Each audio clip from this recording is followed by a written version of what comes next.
It's that time again.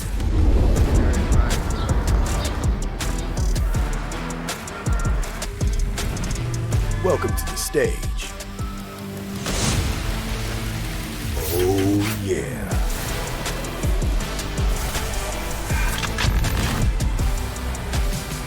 Where energy and creativity collide.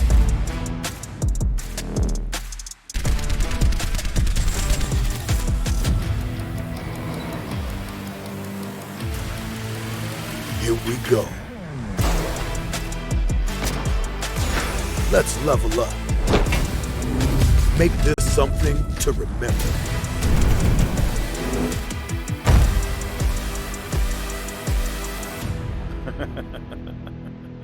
All right.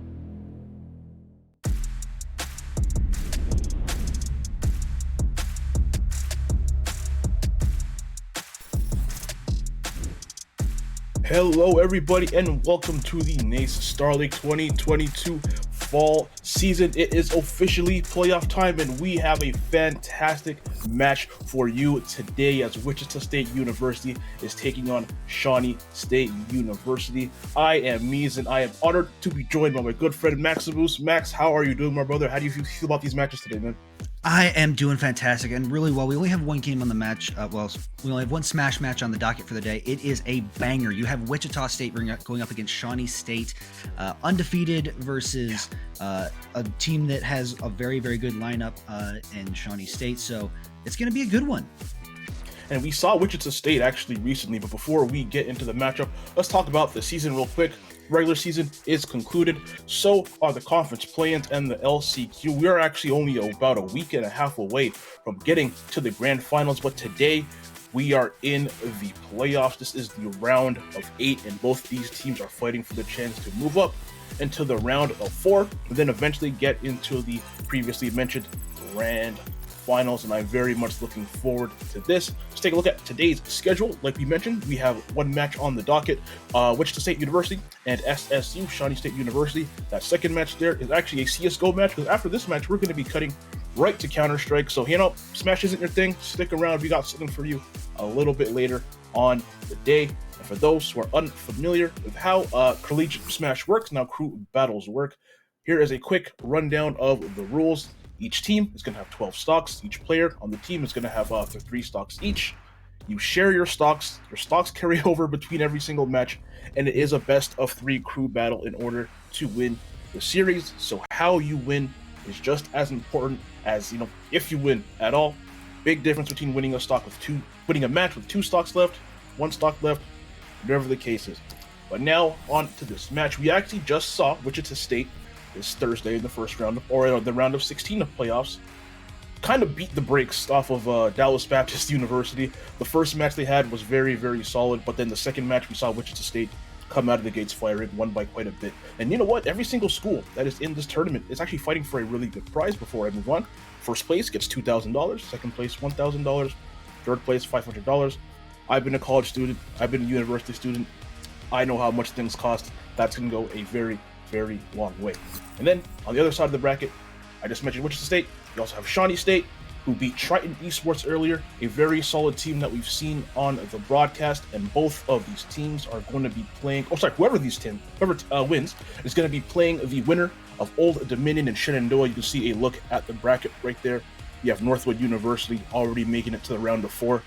Not much of a surprise there. They're basically all the overwhelming favorites are the bottom of the bracket. We see Wichita State and Shawnee State, which is what we're doing today. ODU and Shenandoah down there. We also have Oakland University and Manchester University. Max, how are you feeling about this? I am feeling really, really good. Looking at the players and the lineup they have, it's you see a lot of sort of stalwarts of like the Wi-Fi scene. You have a good Mega Man. You have a Ken and Ryu for Wichita State with G Camp and Lenny.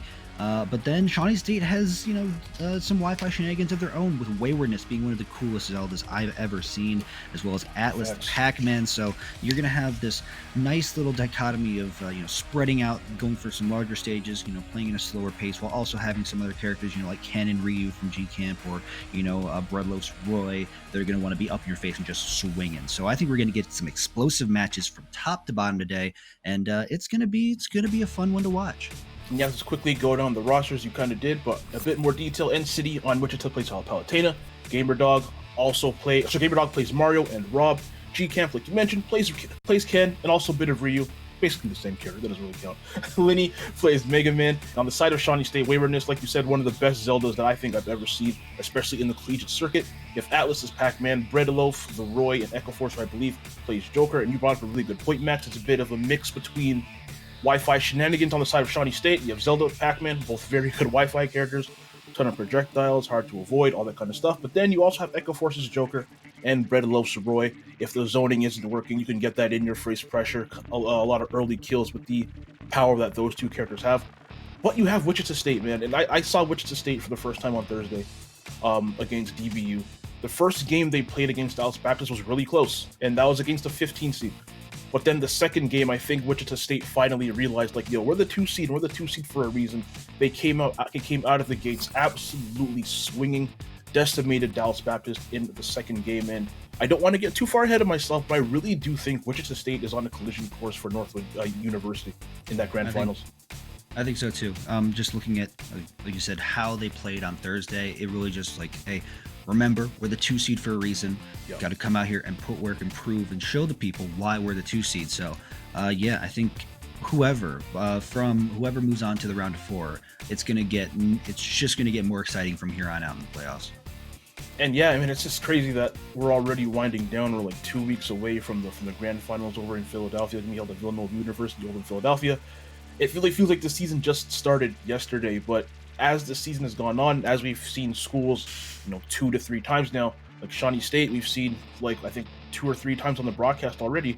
It's just crazy how much better they've gotten from week 1 to now we're in like week 11 or 12 or something like that, with playoffs and everything included. Wichita State we've only seen once, but that one game I saw from them, I was blown away with how solid they are, how balanced their team is. Oftentimes you'll see certain teams, they have like maybe that one good player who they kind of build their team around. Wichita State is one of those teams where 1 through 4, amazing. Anyone could be the best player on any given day. But we are getting right into this game 1. We have G-Camp on Wichita State up against Atlas on Shawnee State. Ryu versus Pac-Man. This could be kind of rough for G-Camp, man. This could be kind of rough. Ryu doesn't necessarily do that well against zoners, not the fastest character. Can struggle to get in at times, and with Atlas playing as well as they usually do, I can see this being a bit of a struggle for G-Camp. Yeah, but I will say Ryu probably the best Shota when it comes to defensive play. You know, we saw people like Ashmo and the Duke Invitational show that off, but really right now Atlas doesn't care for that because you have a Pac-Man who's getting their Pac-Man combos early with the Space Invader and stuff, the Fair Strings as well. Everything seems to be landing early, and it's going to be really, or we're seeing it early, it's very tough for Jeep Camp to get in and get any of the Ryu stuff started. And we kind of skipped over, but that first stock was actually a 0 to death. Atlas did not get touched until after that first stock from G-Camp was already gone, but is taking a couple of hits right now. Definitely looks like G-Camp might be warming up a little bit. Another 20 or so percent, and Atlas will definitely be in range for Shoryuken about right here. So we're probably going to start to see G-Camp look for up tilts. Oh, nope, I thought one was actually going to come out right there, but Atlas is playing such a good defensive game.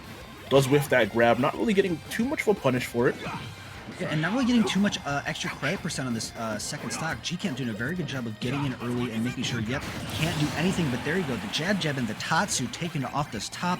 And something I want to bring back a little bit earlier is we saw G-Camp get hold of that Space Invader, and goes to show, like, hey, sometimes you're going to be put in a lot of situations where you have to show a lot of versatility. How do you play with projectiles in the very few cases of times that you have access to it? So, yeah, not really getting much off that, but right now it's back to Atlas kind of owning this thing. Yeah, about an 85 or so percent lead right here. Atlas has been in really complete control of this match since the word go, but you know what, just like that, G-Camp with a quick combo, bringing it right back to only a 25% deficit. And you know what, Atlas is, if Atlas did not get out of that corner, they would have been in danger. I thought that back air was actually going to land. Don't know if it would have KO'd, but would have put Atlas in a really, really bad situation. I got to give a big shout out to G-Camp here. After getting 0 to death that early, just being able to keep your composure and slow the match down a bit and bring yourself right back in, because this game is basically tight at this point. Yeah, really, it's just a couple, like one low confirmed from Ryu, and this could be an early stock. Yeah, 80% on. Yeah. Seems to be very, very consistent on Wi-Fi as well, with the pulling out that back air as well for G-Camp. And now off stage, the Melon coming out, doing a good job of, you know, just sort of mixing up your momentum with the focus cancels. But there comes the key. And already G-Camp at 143. Almost, that would have been a crazy read from Atlas if they went for something there. But yeah, G-Camp just trying to stay alive right now, 153. Again, this, despite percentages being really different, this game basically even one touch from G-Camp is going to lead to either a Tatsu or a Shoryuken, which should take a stock. If that key doesn't do it, okay, still alive, 173. G-Camp with the DI of the gods right there to survive that key, and Atlas is doing everything to look for something. Almost got punished off of that grab, but G-Camp was just a little bit too slow to pull the trigger there, and Atlas not slow to pull the trigger on that one, as they do take that second stock. G-Camp now down to one stock, and so is Atlas.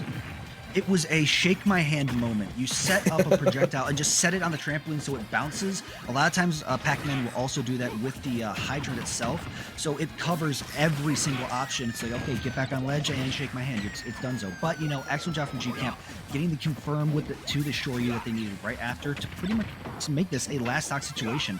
So either way, it's looking like a hot start to this game moment.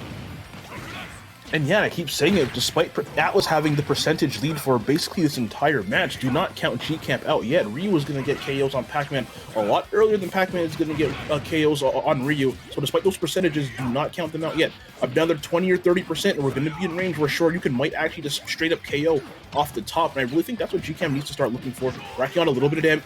Went for a Shoryuken probably a little bit too early there, but just needs to rack on another 20 or so percent damage and then start fishing for those jabs or those up tilts into Shoryu. Don't think Tatsu's going to KO just yet, but yeah, another 20 or so percent. Start looking for G-Camp to go for those. If you're Atlas, I am just doing exactly what you're doing right now. I am running away, I am tossing Bell, I am tossing Hydrant, maybe a Gallagher or two. Get Ryu to about 110 and then start pulling the trigger on those keys. Oh, but there you go. Good little roll behind him. The jab went Shoryu, not enough just yet. But yeah, I like this. Sort of just create as much space for Atlas, create as much space as possible, and just make sure you have the projectile that you need right when you need it. So like, there's the Bell, shield pressure coming from it. A good job of staying composed, G-Camp. Okay, that forward smash, not going to be quite enough. I thought G-Camp was going to go to the ledge there. He would have got Hydrant if they did. 146, still alive, and man, there was nothing G-Camp really could have done about that. Atlas is, yeah, like you said, the mix-up. Through the key. If you neutral get up, you get hit by that. If you jump, you got hit by the Hydrant. If you get up, I don't know why you get up attack in that situation, but in the world where you did do that, Key or Hydrant also would have hit you. That was just amazing, amazing pressure, distance pressure right there from Atlas, trapping G-Camp on the ledge and taking that game. So Wichita State is now down 1 stock. Shout out to G-Camp, did manage to take 2 stocks off of Atlas, which is definitely no easy feat. But now, if I'm looking at the roster for Wichita State University, they have N-City, Palutena. We have GamerDog, who plays Mario and Rob, both amazingly well, I should say that. We also have Linny's Mega Man. Right now, I kind of lean towards going Palutena. Mario and Rob are also great choices. I probably don't go Mega Man. Really? I See, that's the one I was gonna. Sorry, go ahead. That's the one I was gonna say. I would say go for the Mega Man because, really, if you have a Pac-Man like that, you only have to take 1 stock, so you can just sort of kind of take your time with it, zone him out with the lemons, throw all the crash bombs, just throw the kitchen sink at Pac-Man while he's just sort of there trying to get something started with the fruits and everything. But right now, here we're gonna see that early stock, the 0 to death, getting that. Here comes the bell into the F smash time and time again, the classic bread and butter. We're gonna see who we're getting right next. Oh yeah, we're going right into the second game, which the state is going to be sending out. And I think I heard Mega Man. You were 1000% correct, Max. I was wrong. I am so bad on I am bad on predictions, man.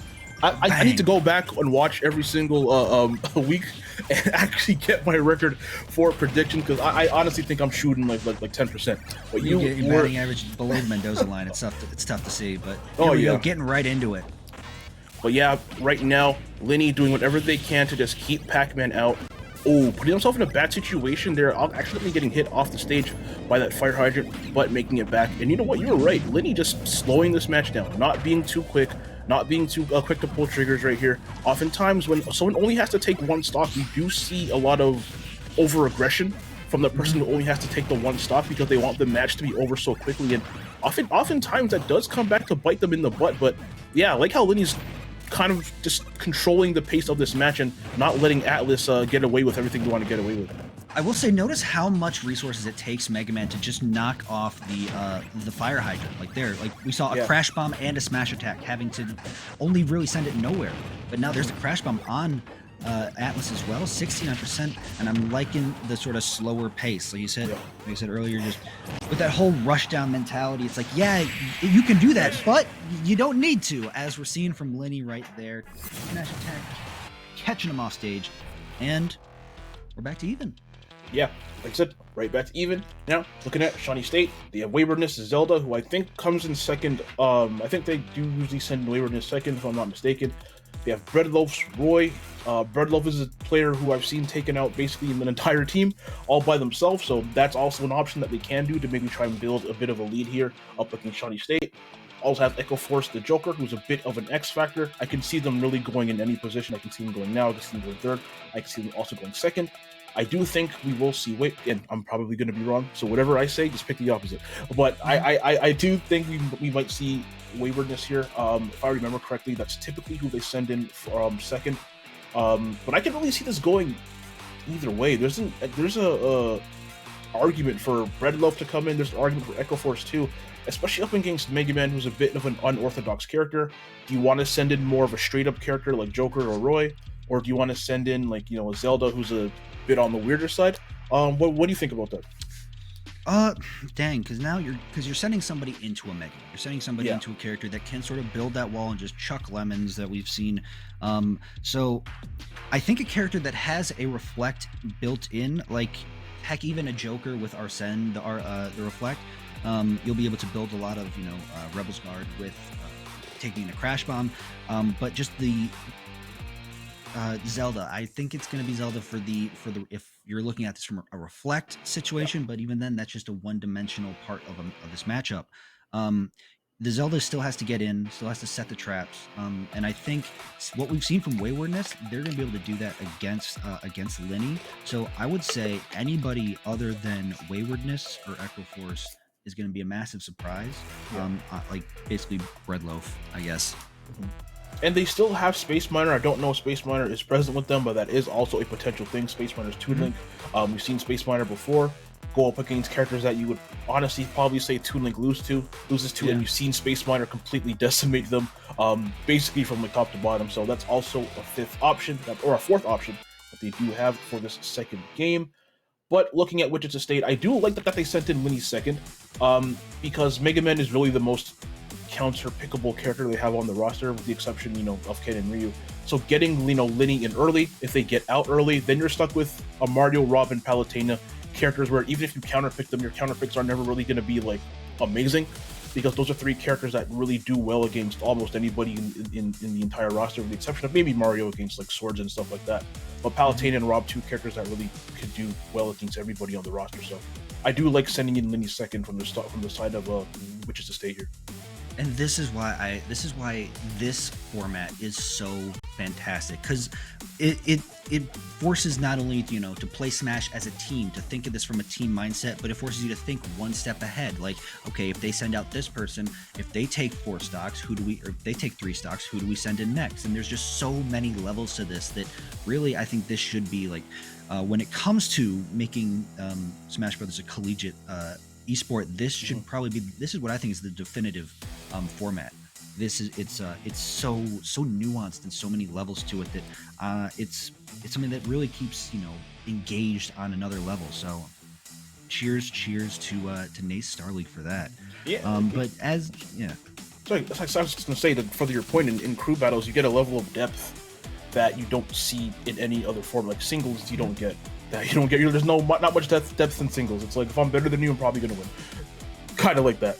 Doubles, similar thing. A bit more depth in doubles. Some characters that do well in that format don't do well in singles, and vice versa. A little bit more depth in that, but not a lot of people love doubles, especially in Ultimate. But crews, like you said, like I really think crews should be more of a thing, even at like majors. Regional crews, state against state, city against city, stuff like that. But before we move on to the second match, I have to give a really big shout out to Extra Life for being one of the great sponsors for this tournament. Change a kid's health to change the future. Join our Super Team page today. There are a few banners below the stream you can click on to get more information about Extra Life. But yeah, the crew battle format, like I between every match, I wish we had like a fly. I wish there was a fly on the wall in both of these rooms, just to see what they're talking about, to see if the things that we're thinking are the same things they're thinking. Are we seeing what they're seeing? Because it's one thing to be on the broadcast and to be watching it with no pressure on you. It's another thing to be, in the middle of it and having to make decisions in a matter of a couple minutes. Either way, and wow, we are getting Space Miner. So Space Miner, the substitute, the Toon Link that we mentioned before, a player who I've seen taken out, damn near entire teams by themselves, along with Breadloaf too. So this is a very, really interesting pick. Zoner against Zoner here. Man, I did not see this coming. Yeah, no, I didn't see this coming either, but I will say I do like it. I really like it a lot, because we've seen from Space Miner particularly like really, really solid bomb play and bomb setups as well, using them as a smoke screen because they give off such a large area of like effect, visual effect.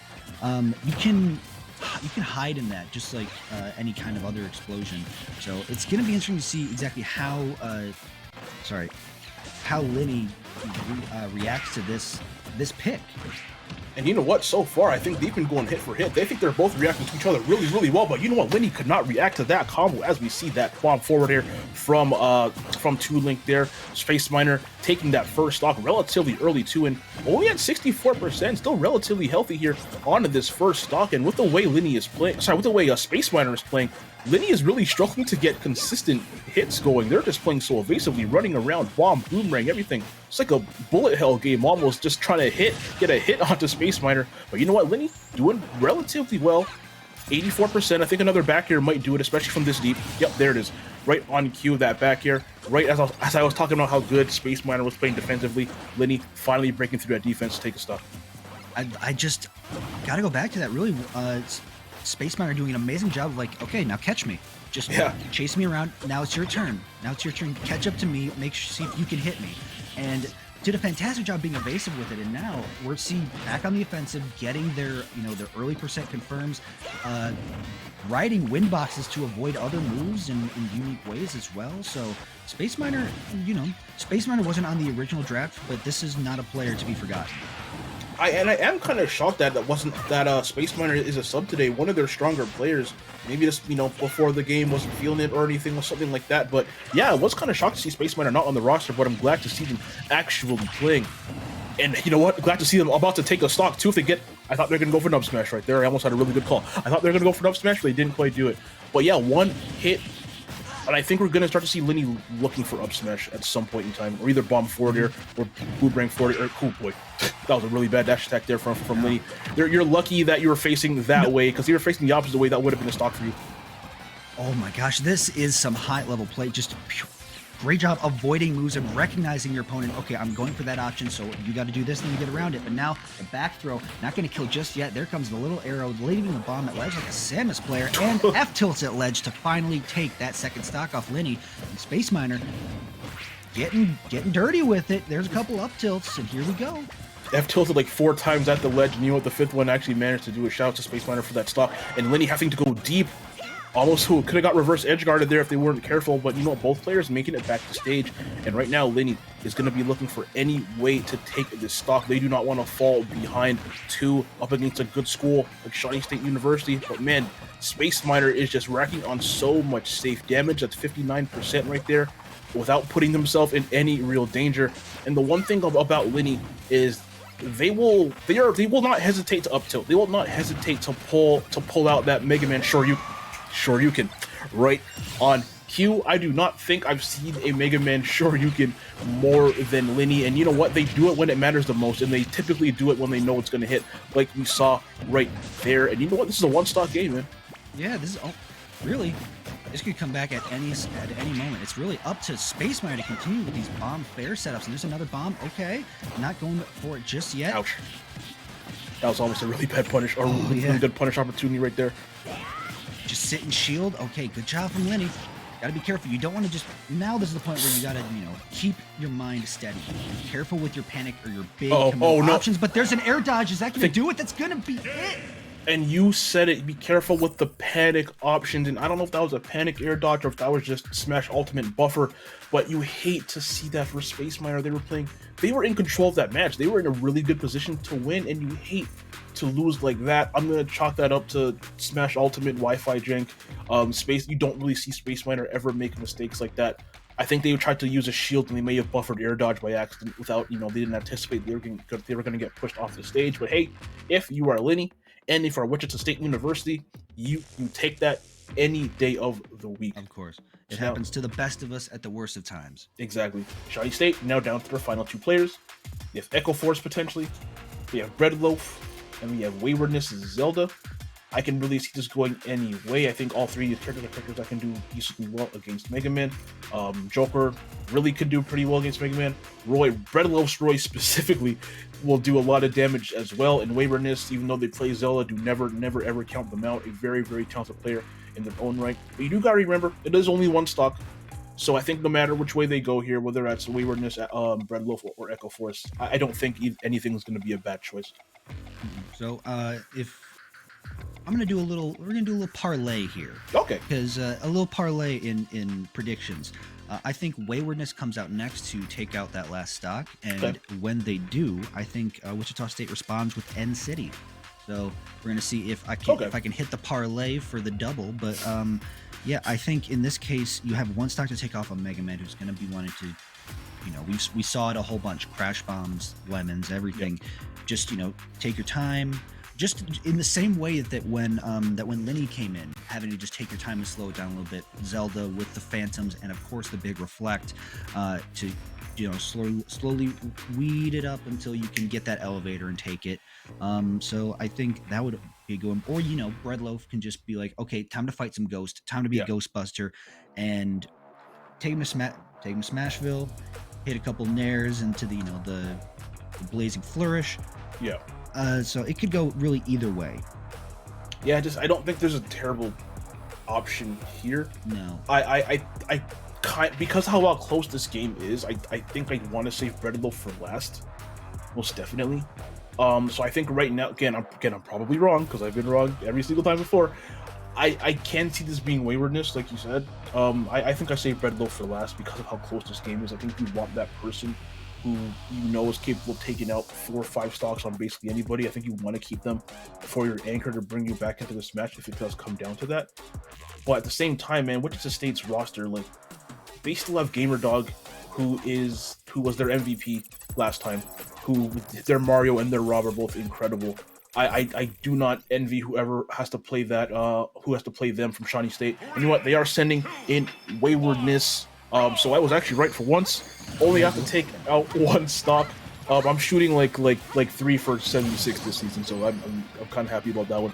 But yeah, Waywardness. Only having to take out one stock, saving probably Breadloaf for last. And remember, there's just so much that, like, ooh, good wizard kick there too. Or there's so much that Zelda can reflect when timed right, including, you know, a Mega Man up air as well. So plus it's such a good get off me tool as well. So I imagine that's just going to be, we're going to hear a lot of that hiya from Zelda in this one. Especially on Wi-Fi, where it is harder to react to things. That's why that Zelda neutral B is such a good move in this format. And again, like you said, if you time things right, you can reflect basically every move Mega Man has, with the exception of like back air and forward air, because essentially every other move this character has is a projectile. Jab, forward air, projectiles, forward smash, projectile, down smash. Oh, down smash isn't. Sorry, up smash is a projectile. So yeah, you know what? If Waywardness can time those neutral beats correctly, it's going to be hard for Linny to do much. But you know what? As I say that, Linny has Wayward at 108%. And ooh, okay, the uppercut from the Phantom. Yeah, I thought a stock was almost going to be taken there. Dead even game. First hit back here into full hit back here.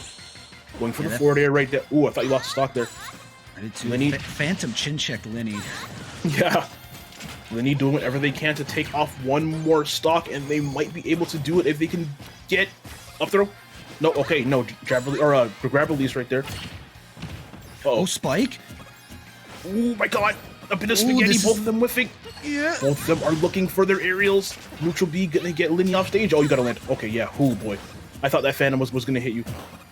Oh, you had a grab opportunity, but does get the weak hit forward smash. And you know what? If I am Linny, I can lose this stock and be content with how I played. You took out, what, 4, I believe, if my count is right. And you know what?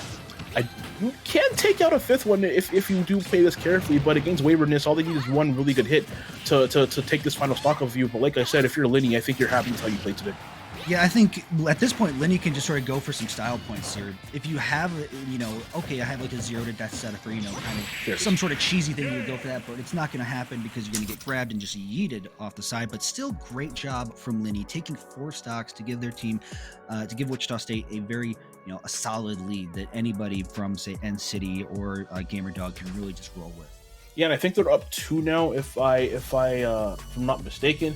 And Wichita State with the lead is a very dangerous team, because now arguably their 2 best players are left, N-City and GamerDog. And I cannot stress enough how impressed I was watching GamerDog on Thursday. Their Mario was very solid, but their Rob is probably just as good, if not better. I think I saw them get like 3 to 4 of those like gyro side B combos off stage to KO people at like 25%. Like 3 to 4 of them. Very good at converting them, very good at knowing when to go for those things, so be careful for that. I can see them sending in Palutena, just a bit more of a stable, consistent character. Doesn't have the kill power of a Mario or a Rob, but you know, again, just consistent. But man, if I'm them, I just send in GamerDog. I send in GamerDog, I just go Rob, and I just go for the side B stuff off stage, because we know how good he is at landing that. And then if I'm Shawnee State, if I'm Shawnee State, I just try to keep composure. If you get hit by one of those things once, don't, you know, lose your head over it. It's okay. Just play your game, play slow, try to slow the pace down a bit. And then if Waywardness does lose and they do go Breadloaf, I think Breadloaf just has to play almost the complete opposite of that. Don't almost like don't take your time. Almost like, look, you'll be down like 3-4 stocks if it does come down to that. I think that's where you have to play incredibly aggro, but let's see what the option is here as we get into Game 5. And they are going to be sending in... they are sending in N-City's Palutena again. A bit of a safer pick. No, you were absolutely correct. You were absolutely correct. But yeah, N-City, the Palutena, just a more solid, stable character. Not going to get, you know, early percentage KOs like a Mario or a Rob can, but it's just a very, very consistent character in her own right here. You know, obviously the character we've been seeing since the beginning of the game, very, very solid. Has the Nair string stuff and still like such a versatile play style from everything. Has the ability, you know, with Explosive Flame to really kind of match Zelda's Fireball, but the 2-hit combo. Early, trying to catch the ledge get up, not getting it that time either. And now it looks like Waywardness is like, hey, we may be down a stock, but it's time to really step it up. Yo, you did not let N-City get back. N-City took like 60% just trying to get back to the stage. If you're Waywardness, you need to do that like every single time. But then again, this is Palutena. Once they are on never mind, I was gonna say, once they are on stage, they almost, it seems like they control the whole space, but you know what? Waywardness shutting me up right there, tying this game back up at 5 stocks apiece, and you know what? They are still going. Yeah, they are still rolling, hitting the elevator into the Phantom as well. There's an okay down throw. What's gonna be the follow-up into the Wizard Key? There's 45% coming out that gate. Oh my god, And hanging on the ledge a two-framing? little bit. Hanging on the ledge a little bit too long. The Phantom's gonna do it. Man, I don't know if this is just matchup inexperience. I don't know if it's nerves. I don't know what, but I have not seen N-City get worked like this before. Despite this being a close game, the couple matches I have seen of N-City has been them completely controlling the pace of the match, controlling everything in that match. But right now, Waywardness just wrestling that control away, despite losing by about 50 or so percent right now. Did manage to take a stock, so I'm really liking how both of these players are playing right now. Oh yeah, both players playing really good, and the explosive flame is going to take it off the top. For N-City to now have only one stock left to take. If I'm N-City, man, I think you have to take this stock without losing yours. You have to somehow. I know you're at 111.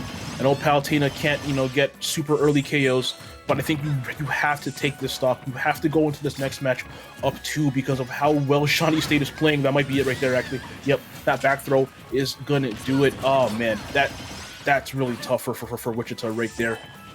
But the thing is, Max, yesterday or on Thursday when we saw Wichita State play DBU, this is basically how their first set went. It was close. They only ended up winning by 2 stocks, and they could have lost. So even if Shawnee State does win this, man, don't count Wichita out just yet, but getting a little bit too far ahead of myself right there. And City trying to go for that reflect on the Phantom a little bit too early. And here is potentially an edge guard situation for them. Couldn't do much from it. Oh, watch that Phantom. Ooh. Wow, I'm surprised Nair didn't destroy the Phantom. Yeah, but you were also kind of playing with fire right there because that Phantom could have actually hit you. But the Flame is going to probably take it for Wichita State. And yes, there we go. N-City putting Shawnee State down to their final player, which is probably going to be Breadloaf. Yeah, probably. I would say it's a good bet to make. But still, Waywardness, making that thing pretty close, getting Palutena up to 98%. Only needed like one more light confirm, and they could have gotten the back throw stuff. So excellent job from Waywardness to keep that thing close and really just set the tone for Breadloaf to be like, hey, we can still do this. We can still take it back. You just gotta take 1 and then 3 more. And we've seen you like run through teams before by yourself, so you got this, bro. Yeah, and if I'm N-City, I kind of said it last time, but I think you have to take out 1 stock right here. You have to. You don't want to go into the last game tied up against who is probably going to end up being Breadloaf. I trust GamerDog to do what they need to do, but having that 1 stock cushion against a player who has probably been one of the top 15 players we've seen in this entire tournament, you need that cushion. You want that cushion, especially against GamerDog, who's going to be playing Mario or Rob, 2 characters who Roy can do okay, can do pretty well against. Mario especially, they're almost like the same character in the first terms of they want to get up in your face, they want to toss you around and stuff like that. Rob, a bit of a different story, but Roy's one of those characters who it doesn't really matter who you toss out, they're going to kill you at like 70% no matter what. So I really think if you're N-City, you need to do whatever you can to take at least 1 stock. If you can take out 2, amazing, but don't want to bank on that right now. But we are getting into this potential last game here of set number 1 as you know what, they are sending in Breadloaf. I got hit with the I gotta stop predicting, bro. You know what, man, I quit. They hit us both. They're like, hey, catch you looking right, we're going left. I quit. Anyways, no, I'm joking. Echo Force gonna be coming in with that Joker. Not gonna lie, didn't expect to see them if I'm being honest with you, so I'm guessing Space Miner was the substitute for Breadloaf. But you know what, Joker, a really good pick too. And Echo Force also a fantastic player in their own right. Again, very straightforward, just kind of consistent character. You know exactly what you're going to get from them. And up against who's probably going to be a Mario or Rob in this next match, I don't hate going Joker here. No, not at all. And right now we're seeing just from the start, kind of those early Joker percents, kind of a little struggling to get stuff started, even though it's very even. But here comes our Shen, right on time, trying to get something started. And there, oh boy. Yeah, there is the reflect. Wow, that counter hit at a weird angle. That was very, very odd.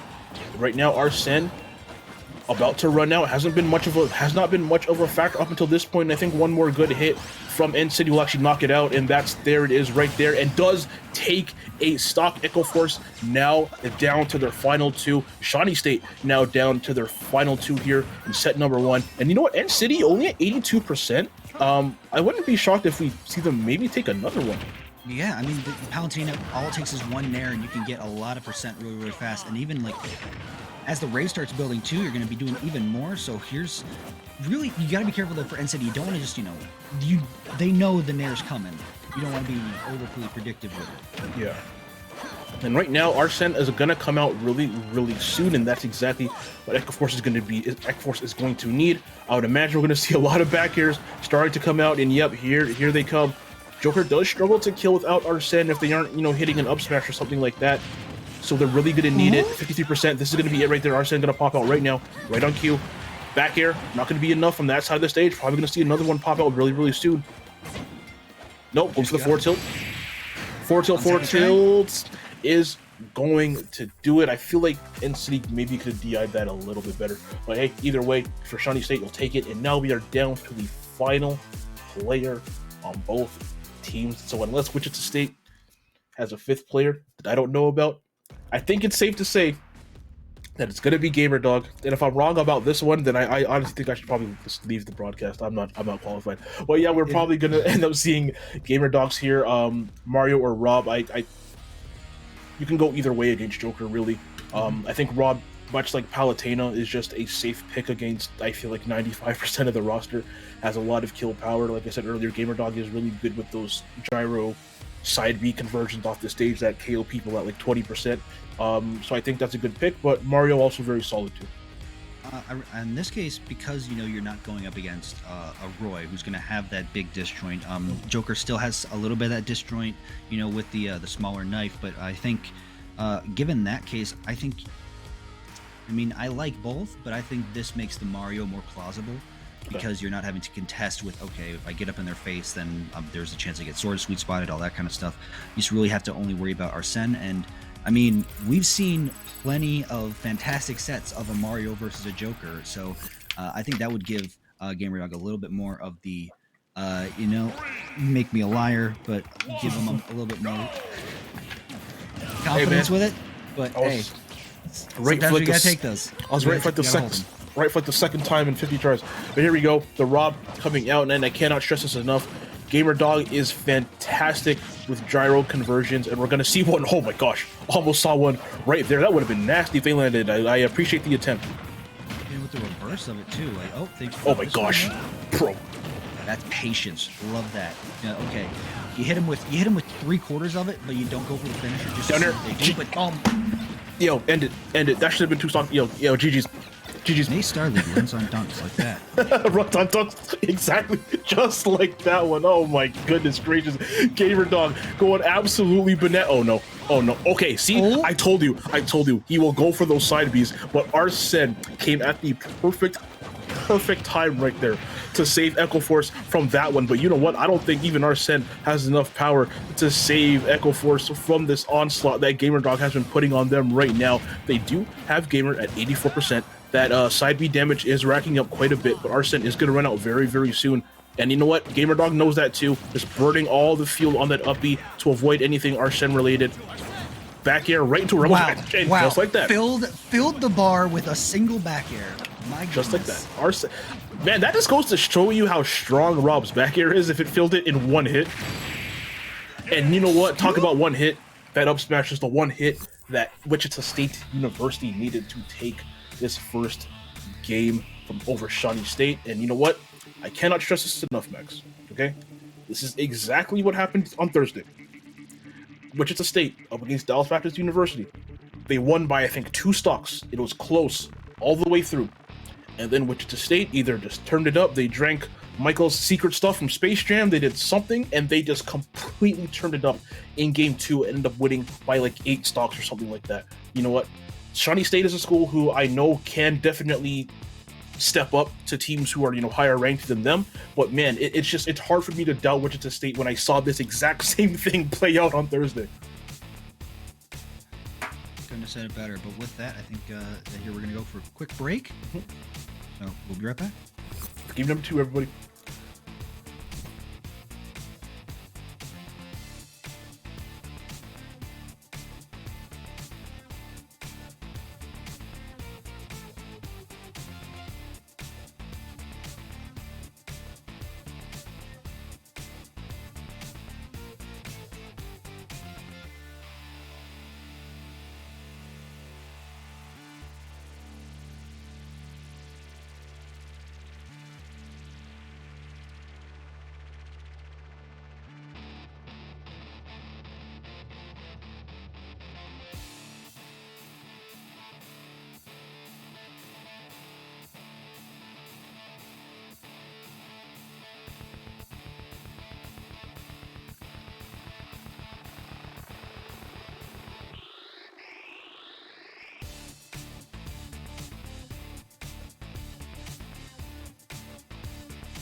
Hello, everybody, and welcome back to the Naystar League 2022 Fall Season Round of 8 playoffs. We are back with game number 2, between Shawnee State University and Wichita State University. We just saw Wichita State win a nail-biter by only 3 stocks there. A very close set all the way through, but GamerDog came in clutch at the end and secured that W for Wichita State. But Shawnee State kept it very, very close all throughout, and man, I'm gonna repeat myself, but this is exactly what we saw happen on Thursday with Wichita up against Dallas Baptist. This game went exactly the same way. They won that first game, but I believe 2 stocks.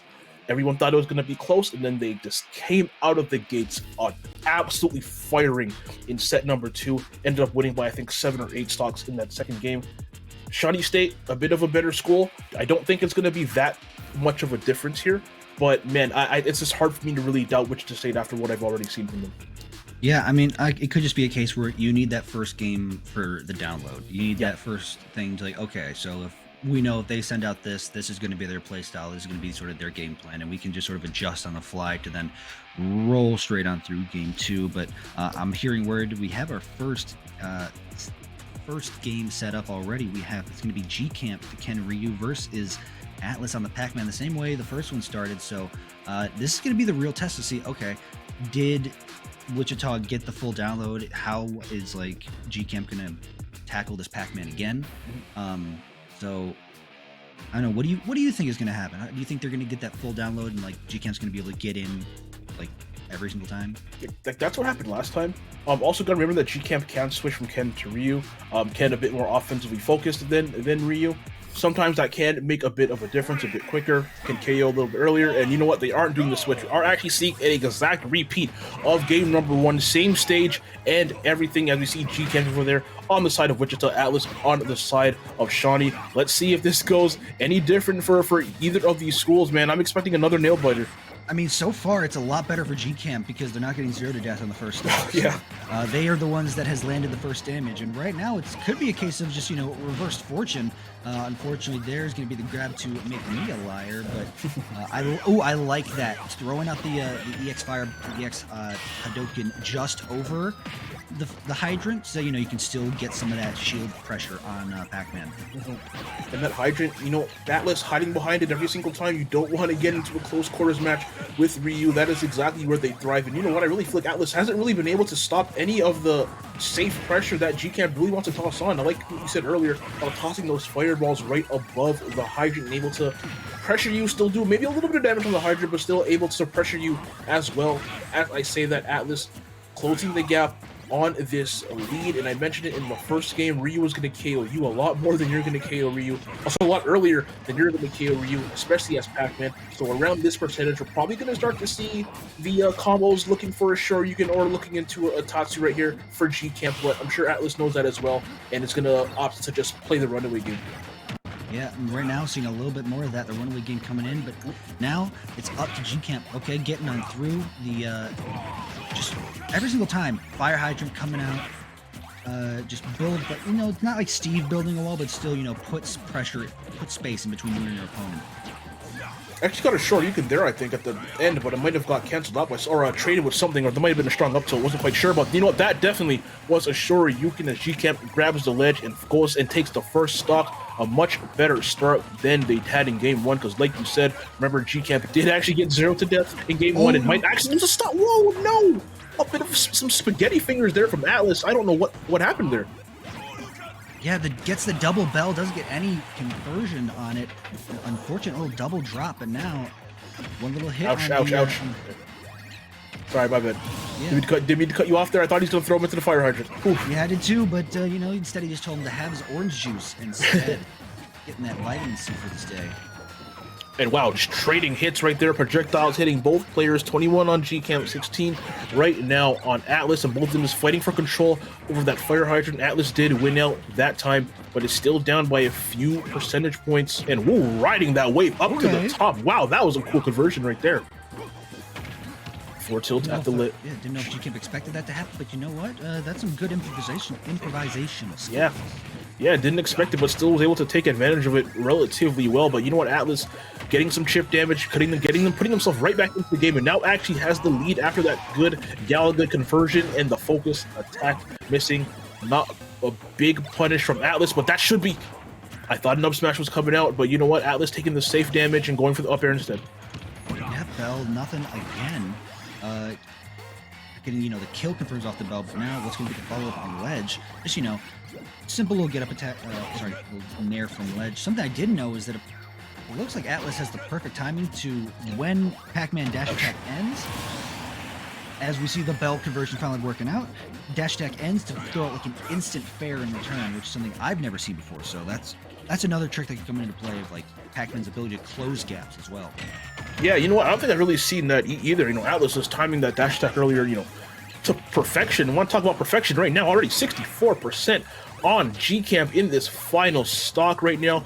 129 on Atlas. Needs to do whatever they can to stay alive. If I'm Shawnee State, you have to take this without losing this. You have to hang on to this 129% stock for dear life right now. You want to go up 2 stocks against Wichita State. We know how good they are with the lead. Haven't really seen them have to fight back from a deficit yet, and you want to be the first school to force that, because I really think how you test the school is how do they play when they're behind, and we've never actually seen Wichita State have to play from a deficit of more than like a stock yet. So if you're Atlas, you need to do whatever you can to take this and force them to be in that situation for maybe the first time this entire season, as we see both of these players at really, really high percentages right now.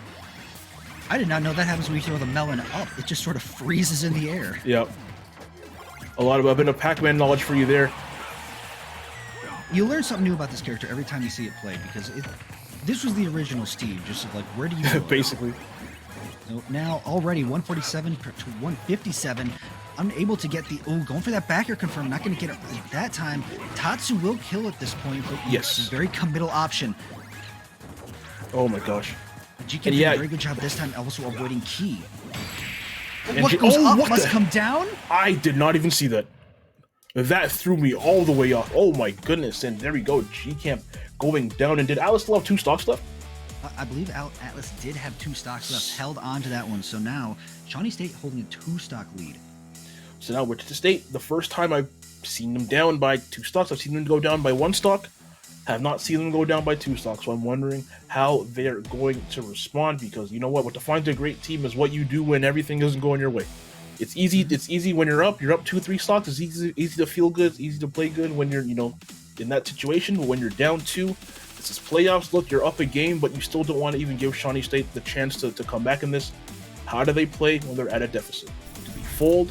Do they kind of, bulk up and take the challenge? Do they crumble? What's going to happen here? But to talk about the player matchups right there, as we see that Bell into back air conversion, Wichita State still has N City. Still has Gamer Dog, which I would imagine is going to be Anchor. Still has Lenny the Mega Man, which is what they did last time, I believe, because the last game it went Atlas beats G-Camp as well, but only won with 1 stock. Wichita State sent in Lenny's Mega Man, who kind of cleaned that up and then took, I think, 3 more stocks after that. So we might just be seeing some deja vu. We might just see a repeat here from Wichita State. I would not be shocked. I wouldn't be shocked either, but that second stock on Atlas really throws a wrench into things, because when you played when you played Mega Man, which are we going to see it? We are going to see the Mega Man. The Mega Man allowed to just play a lot slower, because you only knew, okay, I only have to take 1 stock. Yep. So now that second stock being there is like, okay, well, I got to either slow things down a little bit further, or I have to, make sure I land even more of my conversions a little bit faster. And right now, already, good job not jumping out of that up air, because the thing, they don't carry you real high. I've seen more than my fair share of players KO themselves off the top almost by jumping out of that up B. So sorry, that up air. So shout outs to them for not being able to do that. But right now, Lenny 68% already on Atlas, and Atlas not really able to get anything going. Only 70% as this lead keeps growing. Forward smash going to do it. Probably going to see a down air pop out right now, and there it is. The perfect timing. Perfect spacing from Lenny. That is exactly what they needed. And you know what, Max? We are basically exactly where we were in game number 2, in game number 1 here. Yeah, back to that. Yeah, exactly. Game number 1. Get a little lead here with Atlas on 1 stock, and now Lenny's time to just, Lenny's time to shine here. Yeah.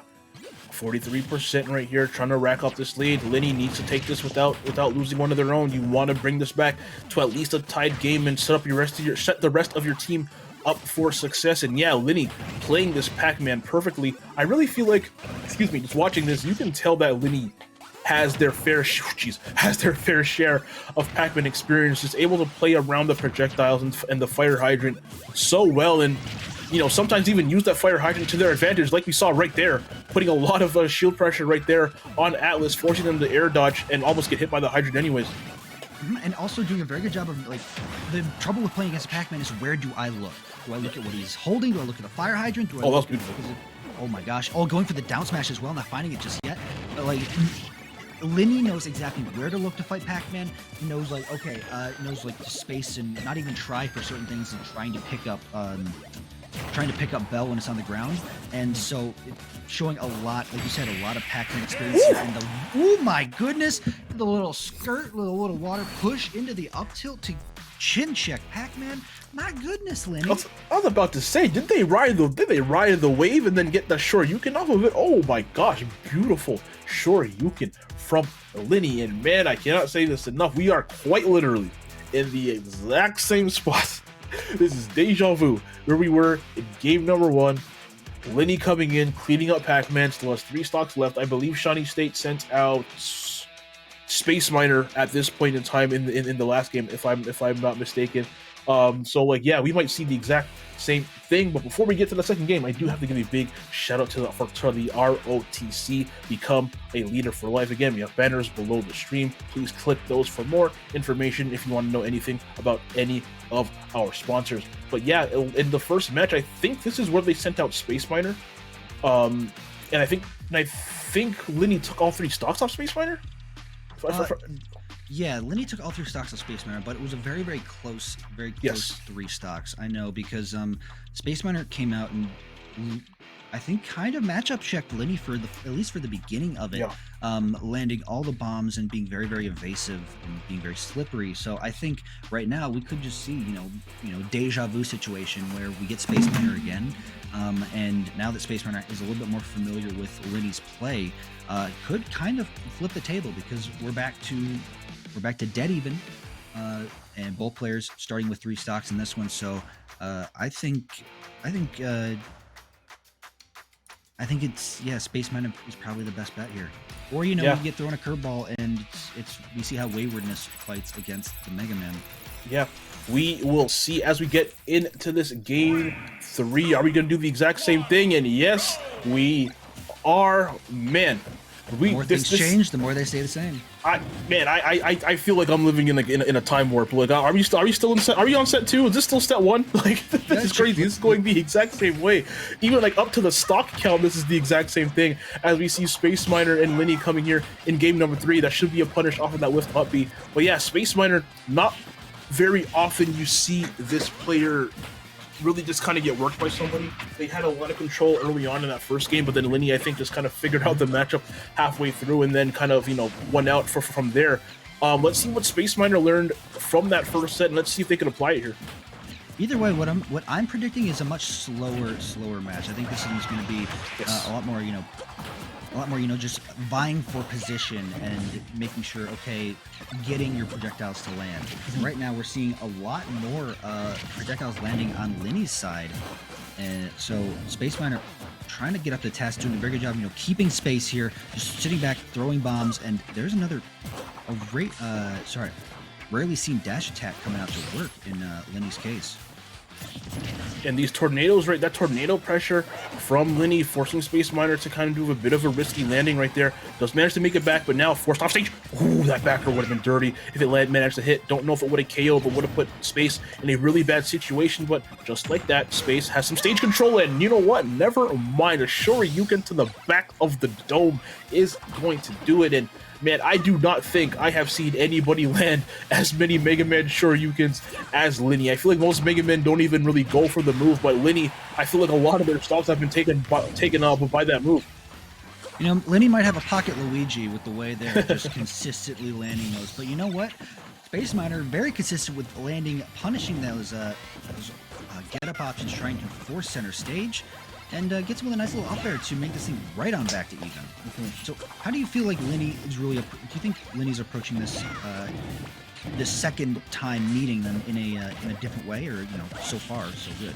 Playing it a lot better in my. I think both of these players are actually playing each other a bit better than they did in the first game, if you could believe that. But Lenny, I really feel like just the first game, I feel like they learned the matchup halfway through.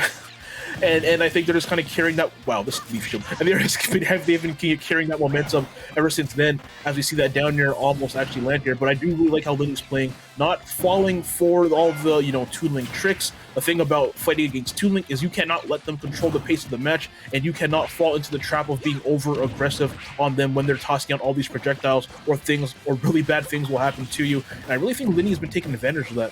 And on the side of Space Miner, I think Space Miner has been doing a good job of mixing up when and where they throw their bombs and boomerangs, what projectiles they throw, when they throw them, as we see that back air coming through from Lenny. But despite the adjustments from Space Miner, it hasn't been enough up until this point. No, not yet. And really, we're seeing very, very good edge traps and edge guards from Lenny. Just being able to pull, I go back to that last one, we saw a nice little roll through back throw. And now it's up to Space Miner to really just get rid of this second stock. Okay, there's a nice little back air confirmed, but the stick all the way across the stage, not going to do it just yet. Ouch. Ooh, the crash bomb. Yeah, crash roll almost screwing them over right there. But Lenny, 148, gets hit by another bomb. Making it back. Ooh, wow. Ooh, that ledge drop was clean. Jeez. Wow. That was one of the Doing cleanest. that online as well? Yo, that was one of the cleanest ledge drops I've ever seen. Does manage to take a stock right there, so we're all tied up at 1 stock apiece and 7 stocks for the entire team, as both these players are looking to give their team that very crucial, very vital 1 stock cushion going into the next game right here. But they are all tied up. This is about as even of a match as we will see all day, as Lenny and Space Miner are going hit for hit and blow for blow here. Yeah, just now this has become less of that, that slow zoning pace, and now this is just a slobber knocker towards the very end here. 77% on the Lenny, 26% on Space Miner. Crash Bomb gonna get back on stage, and the fair trying to get these follow-ups. That's a lot of shield pressure. Okay, back airs coming through for Lenny, not able to land any of them. Space Miner keeping a lot of good pressure on with these bombs and boomerangs. Another bomb forward air, another boomerang forward air from either left or right side of the stage might actually be enough to get this KO. But Lenny doing whatever they can to stay alive. Forward tilt, sitting at a very weird angle. Dirty angle. Yeah, but Lenny managing to still stay alive. What's the option here for Space Miner? Getting hit by their own bomb, but not being able to get a punish off of it. This is as close as it could be. Forward smash charge. Oh, perfect timing. Lenny playing with fire right there on that neutral get up. Definitely could have got KO'd if their timing was even a little bit off, as we see that back throw from Space going to come through. Down air. Oh, tries to go for the down air. Doesn't find it just yet, but I love that roll through back here to force off stage pressure. And now back at center stage here. This is not where, this is a tough place to be. The nice little returning rising back air. Gonna go for the down air again. Not gonna get it. Oh, he was so close, they missed. And one thing, guys, you do got to remember, in that first game, Space Miner did actually SD their last stock, but you know what? Doesn't even matter if they don't do it this time, because that is another stock for Lenny. And if my math is correct, and you know what? I'm not a math major. I failed that in high school, but I think they have 5 stocks right now. I think Lenny has taken off 5 stocks, so 1 more than they did in the previous game. So they're doing a lot better. But despite doing better, once again, we are in quite literally the exact same situation we were in game 1, down to the players and down to the amount of stocks that are left. And if I remember correctly, Shawnee State sent in Waywardness at this point. Waywardness ended up losing a stock, but then took that last stock off of Lenny, and City came in after, then Gamer Dog came in after that. So I would imagine, look, we've seen the same thing up until this point. I would imagine we're going to keep seeing the same thing. So I imagine Waywardness is probably going to come in next. Yeah, and here we're gonna see. Looks like we're gonna see that second stock right here. Maybe it. Yeah, there's a nice little back air, rising back airs. Yeah, keeping him off stage. But yeah, Waywardness, Breadloaf, who I don't know if we're gonna see today, and Echo Force are left. Man, it's hard to make predictions when this has been going the exact same way. It's like I feel like we know what's gonna happen already. Yeah. In a sense, because everyone is playing the exact same way, exact same characters, the exact same order. Cool, the stages have been different, but it hasn't really made much of a difference here. And without Breadloaf, who I don't think we're going to see today, left with Zelda and Joker, who are both, decent characters in their own right, but you don't have an answer for GamerDog. That's the thing. And I really thought Breadloaf would have been Shawnee State's answer for GamerDog, because Breadloaf is a player who, much like GamerDog, can just take your stocks off that, like, you blink and you don't even realize what happened to you. And I really think having, two highly offensive players go up against each other last would have been kind of the counter, but without that, I don't know where Shawnee State really goes. Yeah, I don't really know either, but are we going to see more of the same? And it looks like we're getting a switch up. Okay, leaving Waywardness for Anchor. We're sending out Echo Force right now, hoping that they can do not only take this last stock against Lenny, but then maybe, at least contest with either GamerDog or N-City. So it really all depends if Echo Force can. Oh my! He's just staring at him. Just leaves shield and just staring. Standing there menacingly. But yeah, I think, you know what, Lenny, if they can take out one stock, once again, we'll be in the same spot that we were last game, doing pretty well right now, but oh my god, getting absolutely grappled and tossed around the entire stage by Echo Force's Joker right here, already 61%, and that's without our Shen, who will be joining us very, very shortly in this match. And wow, Echo Force is getting every single grab they really want to at this point. I don't think they've missed one yet, really. Every single time they've gone to that well, they've pulled out everything. So now here comes Arsene coming out to play. This is where, Joker's kill potential and kill power goes through the roof, as we've seen time and time again. There's another crash round loaded onto Echo Force, and oh my gosh, I love that confirmed idea from Lenny, trying to knock him all the way back up into the back here, not finding it though. Getting back just in time. And Arsene gone at probably the worst time. You definitely would have wanted that to at least take a one stock at the very least, as we see Joker now at 100 and I lied, at 0% after losing that stock. And man, I really think we are in the Matrix. We are in the time warp. We are in a time loop. This is Back to the Future. This is Avengers Endgame. This is something, because I'm seeing the exact same thing I saw last time. Oh my goodness, we're just in a slightly different timeline where this is Echo Force instead of Waywardness here. But you know what? Liddy might actually take a second stock. We just moved one multiverse over. I lied. And oh no, maybe still potential for truth. Oh no. Okay. Oh. Back air. Sorry, down air. Yeah. Oh no. Here we go again. Sure you can.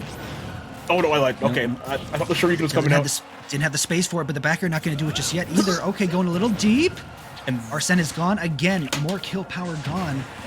Catching him on the get up, and that's going to be another stock. And Lenny is going nuts today. More kill power gone, and one more stock gone, as well as Lenny has taken off 2 stocks. Arsene has not even been a factor here for Echo Force. Not able to take advantage of that at all. Lenny still alive at 154 down here. Do it. Oh, that's. Whew, I thought that was going to be enough to get a give. Still making it back too with the magnet hands. Yep. I thought that was going to be enough to get a give, but it wasn't quite enough. Now here's Arsene once again. Kind of a bad counter right there from Echo, anticipating something in the dash attack. Is finally going to do it, as Shawnee State is now down to 4 stocks. Wichita State still has 6. GamerDog hasn't even seen the floor yet, by the way, everybody. N-City, I would imagine. N-City, I think, is going to come in here. You know what, actually? If I'm them, I'm not going to say I think GamerDog, because I'm going to be wrong. I think GamerDog. I would send in GamerDog is a better way of phrasing it. That way I'm not actually committing to the prediction, so I can't be wrong.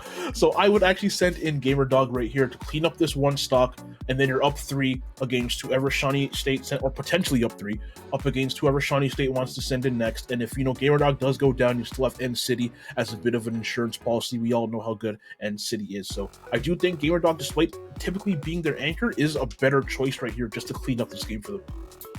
I would agree, and I think what we've seen, like the way we saw GamerDog tackle Echo Force in the last game, really just shows us, okay, they can just sort of roll through this last stock. Is almost not really to say is an afterthought, but like you have to really just snuff out Echo Force as fast as possible, and then like once you've done that, you can just sort of roll into Waywardness. But I don't know exactly how GamerDog would tackle that, but we're not going to get the chance to find out because we're going to N-City, and I mean they're keeping things the same. Yep, keeping exactly the same. GamerDog. So you're not wrong, but I am. Keeping GamerDog as an anchor again. That's probably the best insurance policy you really can have, having a player of that caliber waiting in the wings to just clean up whoever N-City leaves. So yeah, N-City could afford to lose a stock here, which the state can't afford to lose a stock here. Obviously, you don't want to do that, but you know what? Not a ton of pressure, especially with a 2-stock lead going this deep into the game. So if you're N-City, you can kind of relax a bit. You can kind of take a bit of a breath, but you can't afford to lose more than that one, in my opinion. And right now we're seeing Echo Force trying to get something started here.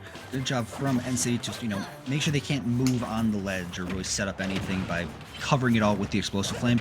And now what's going to be the pickup here. Good job creating space and resetting neutral there. Oh yeah, 80% right here, and before actually getting touched by that auto reticle, taking 22%, and Arsene is going to be joining us very, very soon, if not right now. There it is. But you know what? The thing, we did not see Echo Force be able to take advantage of Arsene really at all, except for that last kill against Linny. I wonder if it's going to be a little bit different here, as Arsene's already at about 10% of the way from being finished up, and that is probably going to be it right now.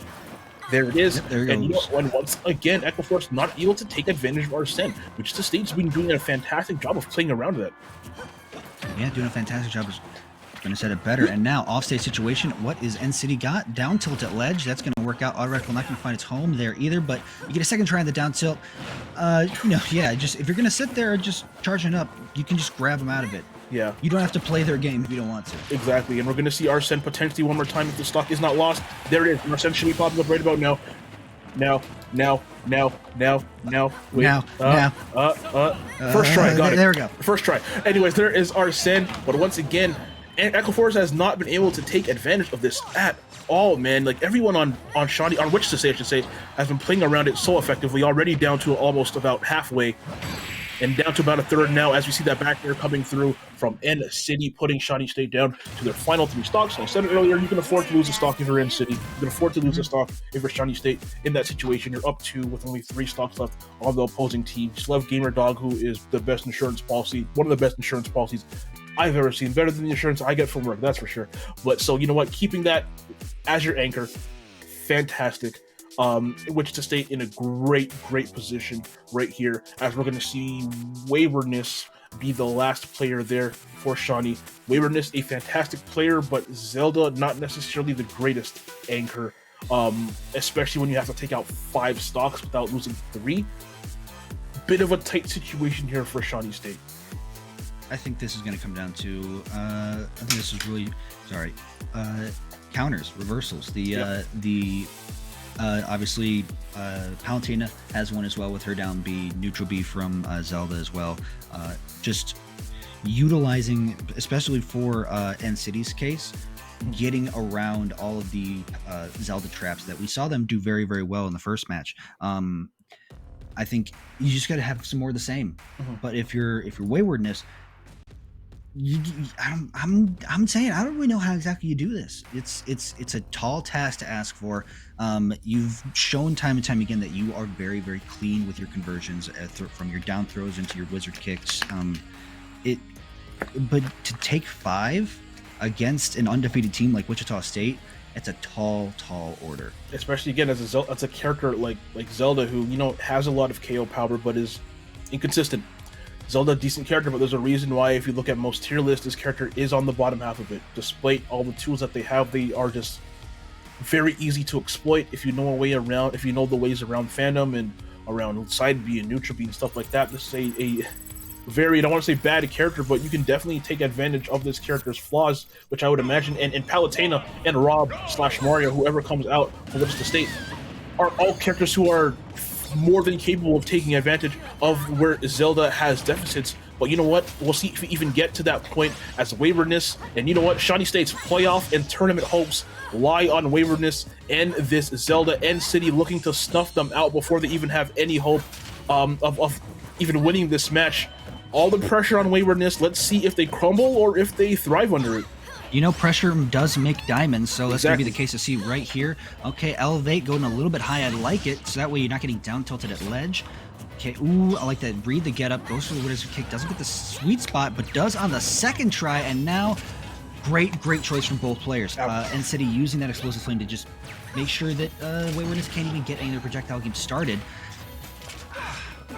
trying to get back here. What are you seeing so far from the beginning of this match? I'm loving how Waywardness uses his side Bs off stage, because it's like, here's the thing, even if they don't hit, you're forcing your opponent to react to it, and they're doing a, you know, pretty decent job of trying to punish the reaction. It's almost like I'm not even trying to hit you with the Din's Fire. I'm just trying to make you move out of the way from it, and then however you move, that's what I'm going to try and punish. And I really think that's what Waywardness has been going for, which is why they have the lead right now. But the thing is, this game's a little bit too close if you're Waywardness. You have to not just win, but you have to dominate if you want a chance to win this entire set. And at 92% already, not looking too good for them. If they do take this stock, which they do right there, they have to take this next one, and they can't afford to lose more than 2. If they go down and they potentially lose this first stock, you know what? They're still very much in the match against GamerDog, who's going to be coming in next. But if they lose more than this one, then I think that's GG's. Let's go home. Yeah. And right now we're seeing it off stage. Waywardness trying to get back on, gets there, easy peasy. And now how do you get out of ledge like that? But you eat a dash attack for it. Okay, good job getting on stage with the sorry, I keep calling it the elevator, but the elevator is like it's the elevator's the setup, the kill, but my bad, folks. Honestly, I'm gonna keep it honest. I have no idea what that move is called either. It's like Fade's Wind or something. I don't play Zelda. Wind. I don't play Legend of Zelda. I'm so sorry. I'm a noob. But here we go. The neutral airs coming through from Man City, racking on a decent amount of damage, and they're still coming. Gonna see a forward come out. Does miss. Waywardness down to their plane is cleared for liftoff. Yep, down to their final 2 stocks, and that up B again, almost getting a K. Oh. Wow. Okay, that, just magnet hands, just deciding not to work there. I'm assuming that that NCT may have been holding down, trying to fast fall to the ledge, maybe just held down a little bit too much and just kind of skirted by the ledge. But you don't see that very often. If you're Waywardness, you do not care. You take that any day of the week. And just like that, it really looks like Wichita State was going to take this easily.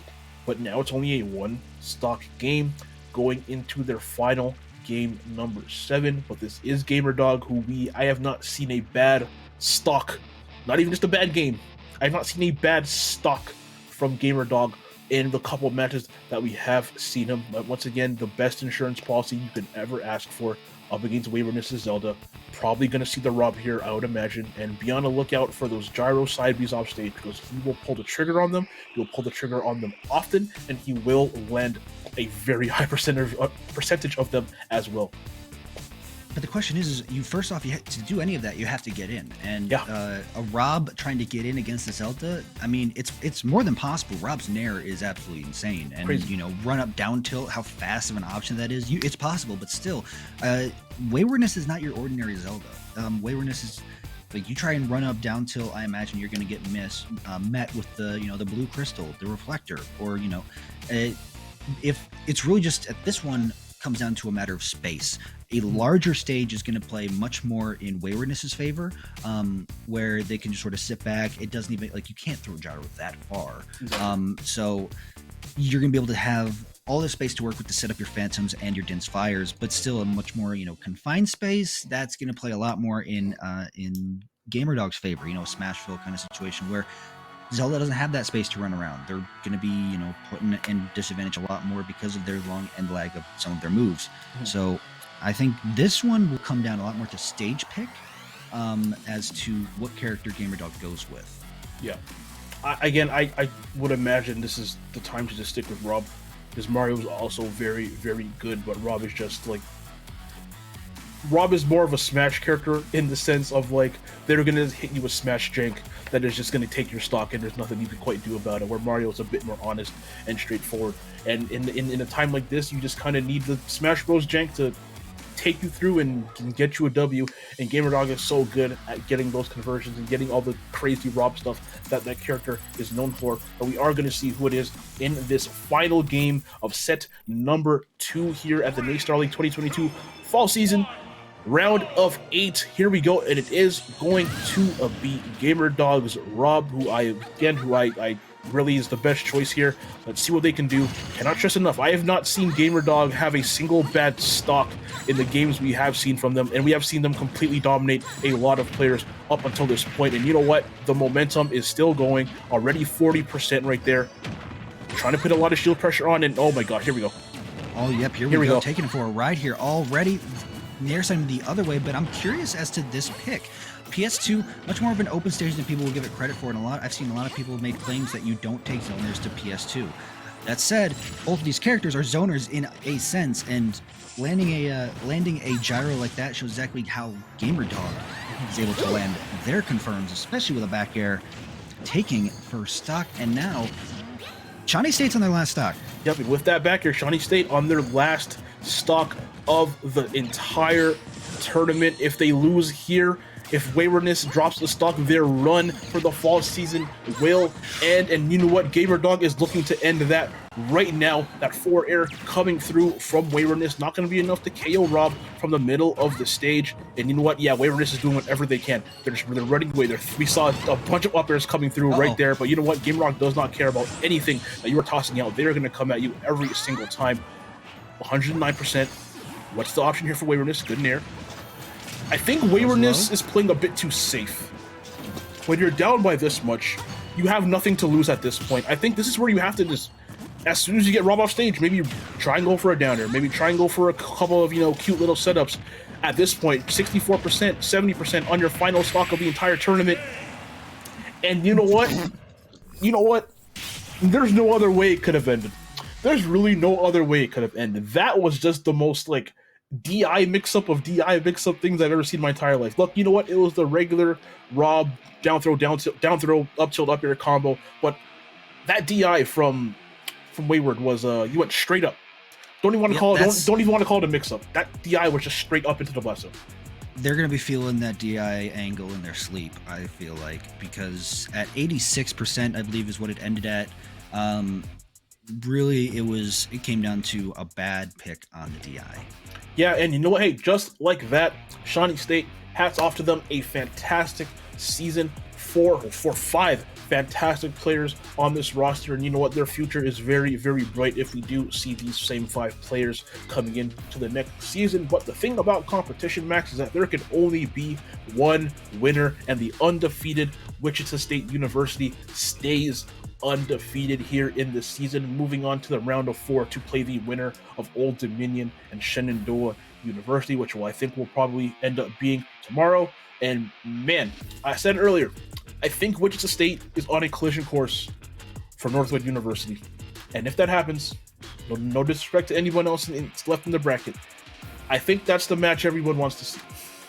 I really think that's the match. That's the 1 seed against the 2 seed. The only 2 teams that have not lost, I think the only 2 teams who have not lost a match up until this point. 2 of the best players in the entire thing. You have GamerDog on one side. You have Sensational on the other side. I don't want to get too far ahead of myself. I don't. But man, yeah, I think everyone wants to see that. I can't really be an unbiased source when I say I want to see it too, because given where I am currently, Northwood all the way over here. Northwood's my boys. So yeah, I mean, shout out Northwood. I literally know all the players on that team. They're all fantastic people. So, but like you said, we're going back here to Wichita State. Fantastic job from all of them. We saw, like Edwin Diaz, the closer, GamerDog putting it away and taking them to the round of 4. So, yeah, congratulations. And still, Shawnee State, keep your head up. Y'all did a fantastic job. Yeah, I can't wait to see Shawnee State, in the future. Like I said, if they keep their same team, they're very, very solid. I think there's a couple little things they may just want to fix up, a couple little things I saw, some inconsistencies, clean those up, and that's a team who I can easily see winning one of these entire things, in the near future. I do think we're going to have an interview coming up relatively soon with N-City on Wichita State University, so when we have that for you, you will know. But I got to give a big shout out to them, man. This whole roster is just consistent all the way through. There's not, even though I think GamerDog is probably their best player, N-City, G-Camp, and Linny all came in, did their jobs. I got to give a big shout out to Linny in that second set too, who came in and took out 5 stocks all by themselves. And it's just crazy to me how that match just literally went the exact same way as the first one. I think Wichita State won this with 3 stocks instead of winning it with 2, but that was quite literally match for match the exact same thing. Echo Force and Waywardness did switch positions, but the same thing happened. I'm wondering if it would have changed up if they kind of switched their first players. But hey, it doesn't really matter at this point. Wichita State moving on, and I can't really say I'm too shocked with how good they've played up until this point. Yeah, I think I had a thought right there, but it just flew away like the birds. I do think that yeah, if I was to give an MVP of the match, I think I would have to give it to Lin. Yes. Came in game number 1, took out 4 stocks, played very, very solid, and then did one up themselves in game 2 with taking 5. While Gamer Dog, the closer, put him away both times. I think the workhorse, the Iron Man of both of this match specifically, you got to give it to Lenny. Yeah. Then NCity and G Camp also just came in, do what they needed to do. Every single person took, I think, at least 2 stocks, which is, you can't ask for more than that. And like you said, Lenny came in, did what they needed to do, took out 5. Gamer Dog, keep saying, I call Gamer Dog the best insurance policy in the entire season, and you know what? They showed why. Any single time, and any time a match is even relatively close, you can trust Gamer Dog to come in and clean that up for you. I do think we are ready for that interview with Wichita State University, so we are going to be talking to, I think it'll be NCity from Wichita State, and yes, it is NCity. I feel like I just saw you the other day. Welcome back to the broadcast. How are you feeling after that win? We're feeling really good. This match we were pretty worried about just with the characters overall. A couple of matchups we were unfamiliar with, a couple of matchups that were not too great for us, but we had some matchups that were good for us, and I think those showed up when we were playing them. I just want to ask, so from your point of view, what happened at the end of your game for game 2 with the what happened? I missed the right angle to snap to the ledge, so I just kind of fell through. Yeah, it happens to the best of us. Still, I could see that's probably wasn't what was planned, but still, how does it feel? You're still undefeated, moving on to the round of 4. How confident are you and the rest of the team feeling going into the semifinals? I think we are more than ready to play in the semifinals, and we're more than ready to get a spot in the finals in person. We're so excited, and we just want to get that win. So we got to play tomorrow. We got to get the win. So I got a question about that second set. I had a bit of deja vu watching it because that set, it was literally almost matchup for matchup, character for character, almost went the exact same way as set number 1. What was your game plan going into it? Were you going to send out the exact same lineup no matter what Shawnee State did, or was that just like whoever they sent in, you kind of decided on the fly and just ended up being the exact same characters? I think it all ended up being the exact same. We kind of wanted G Camp to not play against Atlas the Pac-Man. It's pretty unfortunate that they sent him back in, but hey, we still managed to clean it up. Lenny got the stocks without losing any to the Pac-Man, and still managed to beat the Toon Link, and so we were smooth sailing from there. Okay, so I think NCity, we're going to let you go. Now, once again, congratulations on making it to top 4. I'm very excited to see how far you guys are going to get. One of my favorite teams in the entire bracket, I promise you. I'm not just saying that because you're in front of me right now. I've loved watching you guys in these couple of matches, so good luck the rest of the way, my brother. Thank you so much. So that was NCity from Wichita State University. Just that team is just solid 1 through 4. No weak link, no weak character. Oftentimes you'll see teams where it's like, 4 great players, but maybe one person plays a character that's kind of But this is 4 great characters. You have Mega Man, very solid. Ken, Ryu, incredibly solid. Mario, Rob, Palutena, the 3 of the top best 15 characters in the game. Rob, arguably top 5, if not top 3. And everybody is able to utilize the strengths to their characters to their absolute fullest while minimizing their weaknesses. And the roster, I feel like all the characters just complement each other so well, in my opinion. If you're fighting against a Swordy, you have Palutena and Mega Man to deal with that. If you're fighting against a Heavy, you have Mario, Rob, Kent. Well, basically their whole entire roster can take care of Heavies. If you're fighting against Zoners, again, you have Palutena, you have Rob to deal with that. You have so much versatility and so much consistency with this team that I would imagine we're going to see this team in grand finals, man. Yeah, I mean, like you said, top to bottom, such a solid roster and a lineup of characters. There's no real situations of while sometimes it plays to your advantage to have a player on your team that plays a less a less meta or less common character, because you can because there's 82 characters in this game. Yeah. You can sometimes matchup check people literally like, wait, there's an Isabel? What do I do against this character? But no, it's like when you have a roster that like Palu, like you said, Palu, Mega Man, Mario, Rob, Ken, Ryu, these are such solid characters, and then you match that with each player's like just pure like, you know, ability to perform at that level. You just create this like this juggernaut that can just, like you said, they're 7-0 and now like undefeated in playoffs, still going strong for a reason.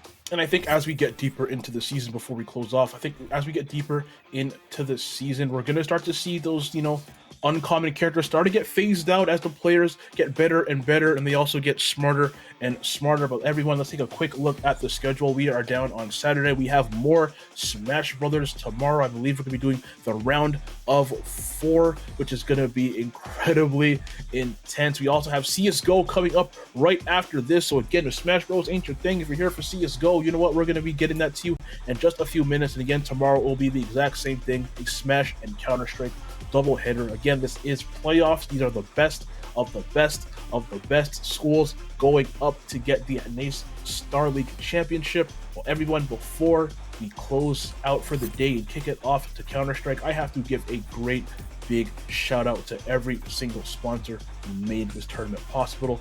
Extra Life, play games to change kids' health and to change the future. Join Extra Life today. There's a banner below. Click that for more information. Duncan, because you know what? NACE Star League runs on Duncan. Again, there's a Twitch panel below. Click that to find a Duncan near you.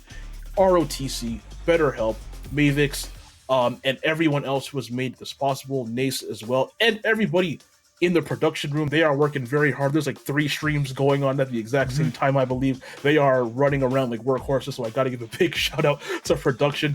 They have the hard job. Our job is easy, Mix. I just got to sit down and talk for a bit. They are running around like workhorses. Got to give a big shout out to everybody on the production crew. But before we sign out, do you have any last thoughts, Max? No, thank you all the people for tuning in. We understand there's a lot of big events going on this weekend for Smash, so your viewership into this is much appreciated. Thank you very much for tuning in, and be sure to stick around if you like some CSGO, because we got more of that coming up. And for myself, I've been Max Moose Mees. Thank you once again. Amazing job. For sure. Thank you. Same to you, and we'll see you all tomorrow. Stay safe.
It's that time again.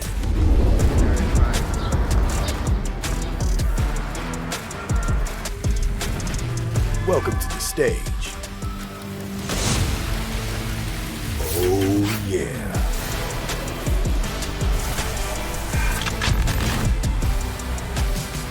Where energy and creativity collide.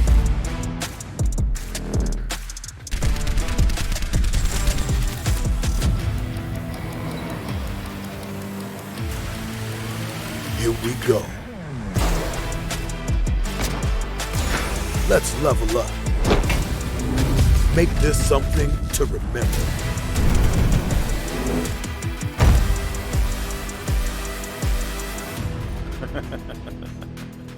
All right.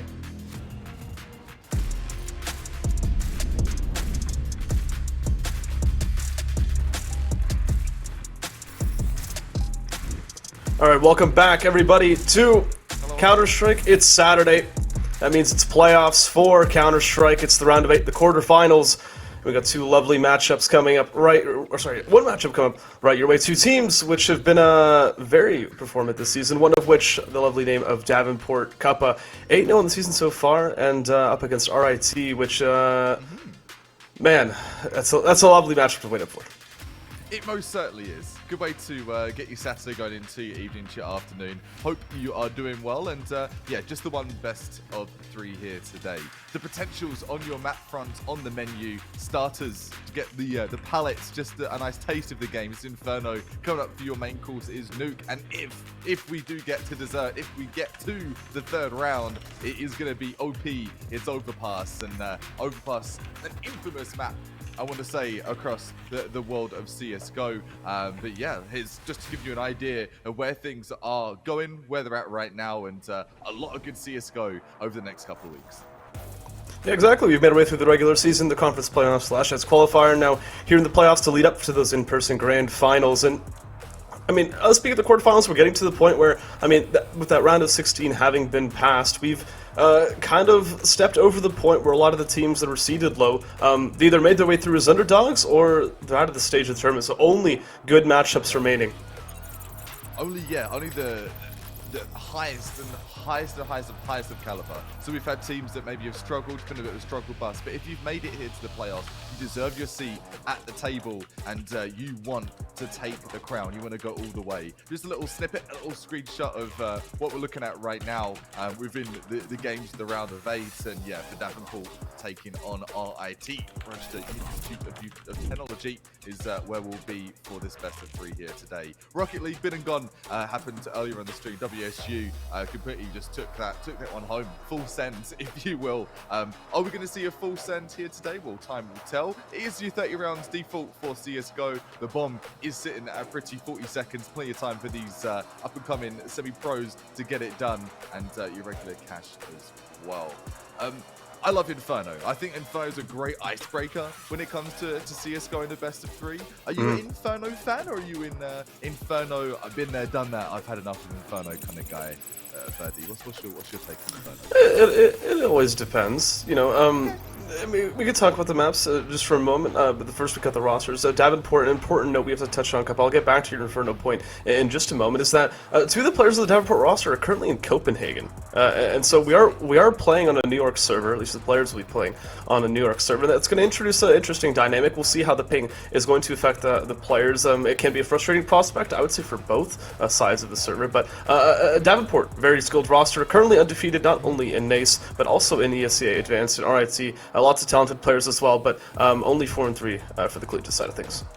We have seen RIT do a lot of damage in the past, in previous seasons, in previous matchups, period, but you're up against Davenport, and I love that you brought in the extra sprinkle of info, the extra detail of, yeah, in ESEA, as well here for NACE Star League, just stomping, just absolutely effortless, I want to say. With the point of 2 pings potentially being a cap of 100, you mentioned Swisher, and I think you mentioned Spec as well, who are in Copenhagen. Is that going to be a factor that sways this game going one way or the other? Perhaps not. Perhaps Yeah. that might be a bit of copium if that's something that you're going to be relying on. But is it going to potentially prevent them making those aggro plays that we see from Speck and Swisher? Maybe. Maybe having to play a bit more passively, making plays off the trades a little bit more, a less of that independent solo aggression. And for a team like Davenport, I think it's easy to say they've got a roster of 5 players that are all capable of that. So I don't see it being too much of a stick in the spokes, but hey, stranger things have happened, and ping, we all know how ticked we can get when our ping isn't right for any game. Yeah, it's weird too. You mentioned latency being something that can cause you to be less aggressive, but I definitely know a class of player that absolutely loves going aggressive with ping. Taking the advantage, the peeker's advantage, going for the swing, and while it might be hard to hit the shot if you connect it, the other player won't even know you're there. And so, but I don't think we're going to be reaching a lot levels of latency because it's sub 100 as far as we know, but we can get back to the topic of maps here. Kappa, Inferno, Nuke, and Overpass, and these are maps that Davenport, they are very comfortable on. Very versed on, very confident, comfortable, yeah, all the C's for that. IRT do have the advantage, they have picked Inferno for this first map, as we do get into, as I said, the starter calls, but I've seen Davenport many a time with Inferno, and I think for any team, especially a team that's made it to playoffs, Inferno's like your bread and butter of CSGO, and you've got to be willing to have a starter main course or a dessert when it comes to Inferno. Who's going to be the talk, all the rage, who's he bringing the heat for Inferno? We'll find out for map number 1. We have gone for our predictions, and I know the predictions are very Davenport weighted, as that will be coming on your screen very, very shortly. Well, hey, as though I've been here before. We're saying Davenport, and I think the stats don't lie. The stats speaks for themselves. We can have our own personal opinion, but I think if you're going for RIT in this situation, where have you been? Because you're clearly not looking at statistics in front of you. Not to say they're a team to be slept on whatsoever, but off the stats alone, Davenport, they're looking to just walk through the park, skipping, and having some sing-song with the 8-0 here, and with that ESCA stat that you threw down as well. For RIT though, I think they've got a fighting chance of taking map number 1. It really is best foot forward. They've got to come up these gates hot, because Davenport, they don't miss a beat. Yeah, no, I'm 100% on the same page. I mean, RIT coming in as the underdog was expected across all fronts, but underdog is usually the term reserved for a chance at winning, obviously. And so Inferno, as you mentioned, can be somewhat of a toss-up, but map 2 and 3 is really where my concern comes in. But before we get to that point, it's going to have to be Inferno. It's going to have to be Inferno Kappa, and it's just such a beautiful map to be going into, and hopefully we'll find ourselves with some lovely Counter-Strike in this first map. It's a fantastic map of a map that you can just drop in. You can drop in warm, you can drop in cold, but I tell you, it's going to be like butter hitting the hot pan when these two teams get in here. They are going to be super ready for this, super warm, and hopefully no snoozy Susies, no snoozy Sams. We were just talking about this, where is it something you should be upset at your teammate for falling asleep and not coming to a game? I would say so. Hopefully everyone's wakey, eggs and bakey by this point on your Saturday and ready to duke it out for game number 1 here on Inferno. I love that RIT have picked this. I think this gives them the best fighting chance to get off out the gates. And here we go. RIT taking on Davenport here for the playoffs for NACE Star League. Hopefully you're doing well. Get buckled in. I love the dualies on the CT side to be brought out already. It's always a good shout, but slow pace so far from the T side, just waiting at that nade. Proto's going to eat it, down to 60 HP already. And can we just note, just because it's absolutely hilarious, the Steam community tags on the Davenport side? That's absolutely I was just looking at those. That's the team that, they've been having fun. They've been having fun all over the place in the world of CSGO. Spec having fun with the dualies. Go on then. I don't know how he's managed to way all the way up to the back of the T spawn there, but he's made it work. And now on the A bomb side, Switcher's got unnoticed in pit as well, ready to be activated as he does end up finding that first shot. With 3 left to find at the bomb site, Benji will be able to trade. Davenport, though, they're ready to hunt. They want to go for this, and they're going to have to. Yeah, Spec just the invisible man working his way through CT to T apartments. The Glock doing some damage. Uni. The trade comes through. Benji comes through too. Down to the 2-on-2.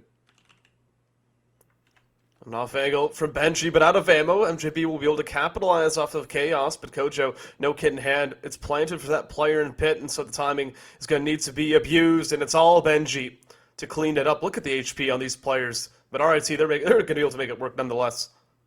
Benji with a 3K. Benji with a triple as well, like needed. Off of how things started there. Not very good start, really. Like the spec movement, the spec maneuver going all the way through for the hard flank, starting things out. That is going to put already Davenport into a little bit of an uncomfortable position. I'll say position perhaps they weren't expecting, but for RIT, this is great. They've got the AK, they've got the Glil ×3, the utility available for you to see as well. This is the best case scenario for the underdogs. Exactly. And for those wondering why it's not quite clear as to what team is which side, they are not playing on the standard servers because of Switcher and Spec having been, or currently being in Copenhagen. And so there's been a little bit of a compromise that's been struck to make sure that we can get this match going here. But so far, I mean, RIT, they've put themselves in for a good shot at this. Gordon's been knocked down at low HP as well. The Deagles here, they're going to need to start connecting for shots, because if RIT are allowed to approach these bomb sites, I imagine it's going to be easy pickings. Oh. Hello. What do we have here then? Not too much. A little bit of noise on the HP front. Loud and clear. RIT not messing around here, just taking their time. Poking and a prodding. Just trying to weaken the CT lines of Davenport. 45 seconds. Like, they've not even really made any aggressive move here. So until now, Proto MJB taking Davenport to the cleaners right in front of your eyes here. Just an eco, mind you. But regardless, no players to fall just yet, and that'd be even better for RIT. Forcing up here and not losing a player. MP9. All those swishes got hit. And I hate to say it this early on, but go for the save, right? Maybe an exit just to get a bit more bankroll. But he's definitely needs this for next round. He's definitely good for the save. It's a gun that, I mean, obviously it's not ideal, but this is not a round you're going to be able to come out on top on. There's two players that you can hunt here, and so while he's not going to his priority is to preserve his gun at all costs, and so he's going to for the exit. So that's a triple. The MP9 is great for kills like that, especially with the damage dealt, the help of his teammates, and the scout at close range here. Proto, you're not in a good situation, but the second nine will be able to come out on top. The bomb will deal with him at the end of the round, however. So despite the fact that Davenport lose the round off of their force spy, that's 4 kills. That's expensive, to say the least. Yeah, that's 4 out of 5 expensive. That's, we look at that menu and the item, or the item of the menu, like, holy smokes, how much? How expensive? Whoa, it's expensive to take one player. Benji, just down to a flash for you, Tilt. Not too much he's going to be able to do with the flashes, with the nades for this one. RIT scrape through, though. The full save here. Oh, the pistols, the 5.7, the Deags, and the P250. Spec's in a good spot here. He's found himself through the apartments, and he's already at an off angle. It's not much information that he found. More of a timing more than anything, but it's a push down towards Banana here. I imagine that Davenport will wait for. That's a lot of timing. What a peek! Look at the damage from that nade, though. Look at airstrike. Glil's though, great for these sort of engagements, and RIT, it'll only be the 1 kill onto MJB at the end of the round. 3, the first 3 for the T side, but Davenport, this is their first investment. They've got Kojo on that op, and Switcher, funnily enough, the man in Copenhagen with 100 ping, he's got 5 kills on Davenport.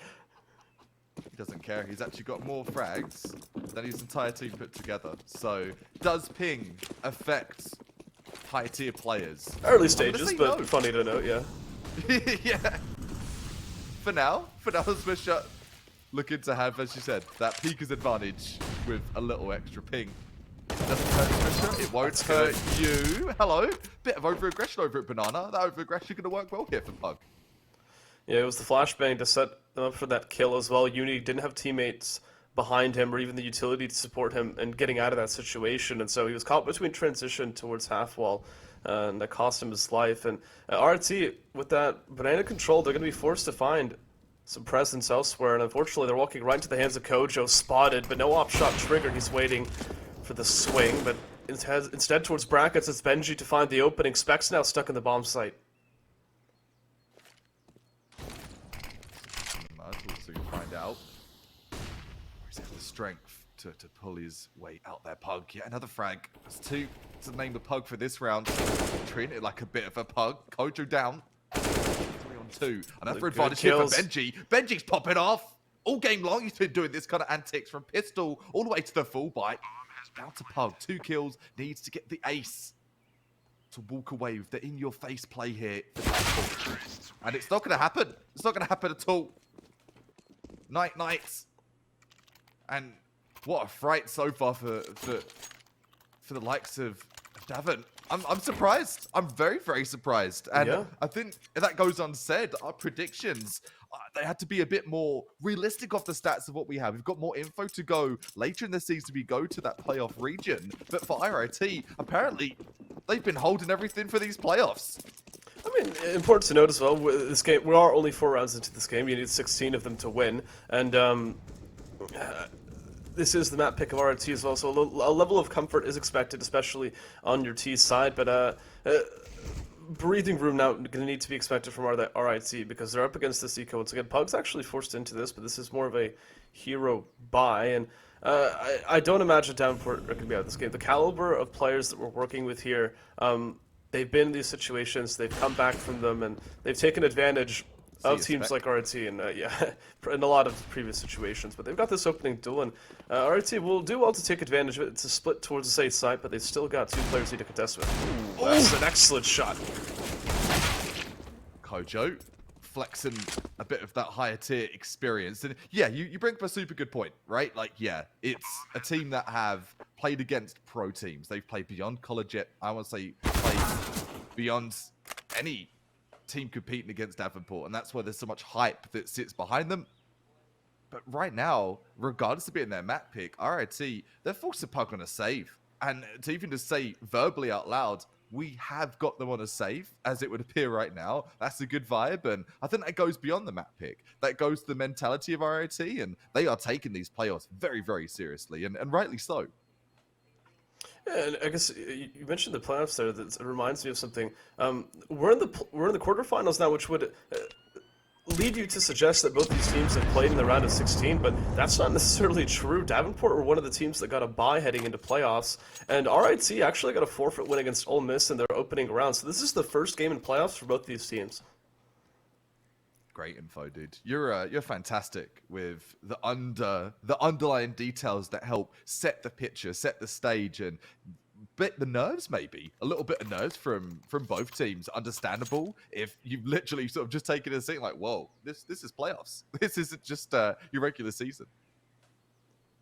Exactly. I mean, might not necessarily feel it. I mean, Davenport, they play these games every single day. They're always in some form of competition, and to be honest, it's probably more official matches for them than it is practice, because combine ESCA, combine the various collegiate leagues they're involved in, and it's just a lot. Combined with the infrastructure as well, the coaches they've got a D2 team as well, I'm sure they practice with, and so there's a lot of infrastructure. It has to be reminded that outside of collegiate, Davenport play together, right? This is a roster that competes on the same page, but up towards the banana. This is a fast pace coming from RIT. They've scared away Davenport immediately.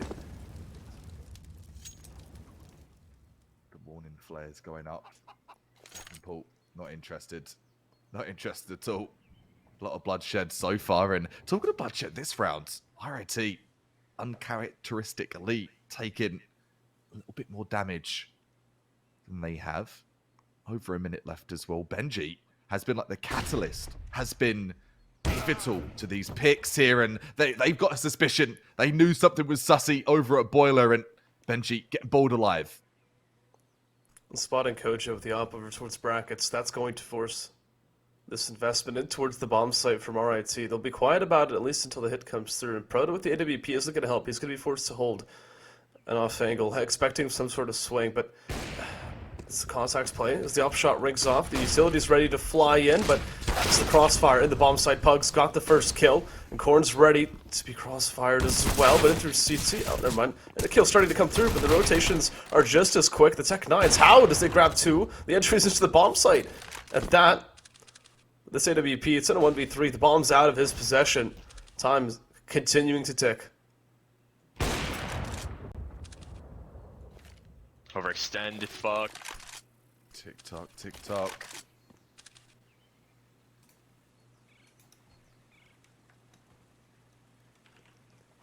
Hey, 10 seconds. He's got to close this time onto the bomb, and yeah, Switcher's got the swing. It's the round over.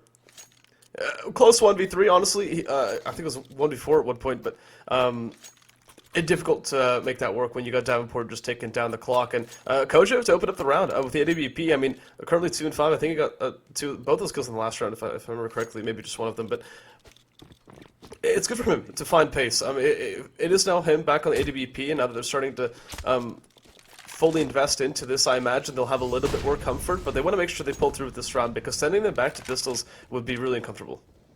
And I think that's the threat, the concern of early pacing, early momentum, a little bit of chip damage from the nades over at balcony. But yeah, that Inferno can get away from you so quickly if a team is allowed to have that momentum and they're not punished early on. Punishment is all that RIT are going to get. They've not seen an opponent. They're just seeing red. They're seeing damage. Fire Switcher's gone for the swing. His teammates ready to fight as well, but Spec goes down in the process, and the swing also punished. Benji continuing to deliver Proto as well. The two tall pillars of RIT keeping the team standing, and Pogs found the kill on the flank. Korn triggers 2 kills, yeah, but Pog's been revealed earlier on. Long sword ready to strike, but he's heard the steps of Benji behind him. It's not quick enough for the shot of his AK-47. It's another 6th round for RIT. Davenport, their economy sent back into the void. 13-2 for Benji right now. 13-2. Like, look on the other side. 7 frags for Swisher. Yeah. The latency demon that we were speaking about in that pre-game. But the rest of Davenport, a little bit of a quiet start. And I don't put that to fault for them. I put that to all the fault of RIT. They're not giving them a chance. They're so explosive on their executions. Good chip damage in the early rounds coming in from the CTs of Davenport. But it's just not enough. It's not. Uni's desperate to try to live here. She's being spammed from 2 angles, and AK now recovered for the CT side. This is an eco round, you have to remember, for Davenport, so damage control needs to be a factor for RIT, and they will need to reorganize. Unfortunately, a lot better for Davenport, the movement they made there. You have to remember a couple here, though. Like, think about this. They just lost a player having trying to hold on to banana control. Now they have to reinvest a lot of time and effort to try to getting it back. But listen, they'll find that kill for free. It is the flashbang red from K2, which cost Pug his life, but another aggression towards apartments. Specs found another kill. A 4v3, recovered rifles, Kappa. You think what I'm thinking? I am. I think this is going to be a killer round from Davenport. They've got the stopping power now. Sure, they don't have the util. The util is the friend of RIT. So much time as well. HP perhaps not really on their side. Proto, good for 1. And the spray down comes through for the 2 and the 3. And 3 Ts to fall to the ground over on B.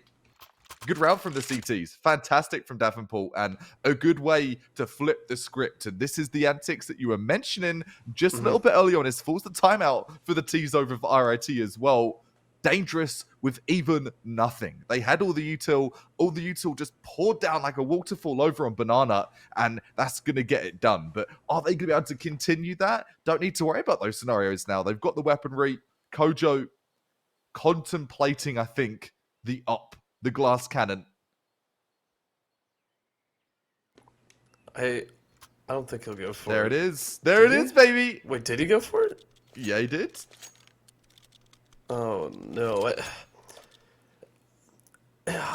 I'm trying to think, too. Okay, so that last round, a meaningful part of it was that opening duel towards Banana. The fact that Davenport were more than willing to go for that fight shows me that they're still more than willing to play into this game.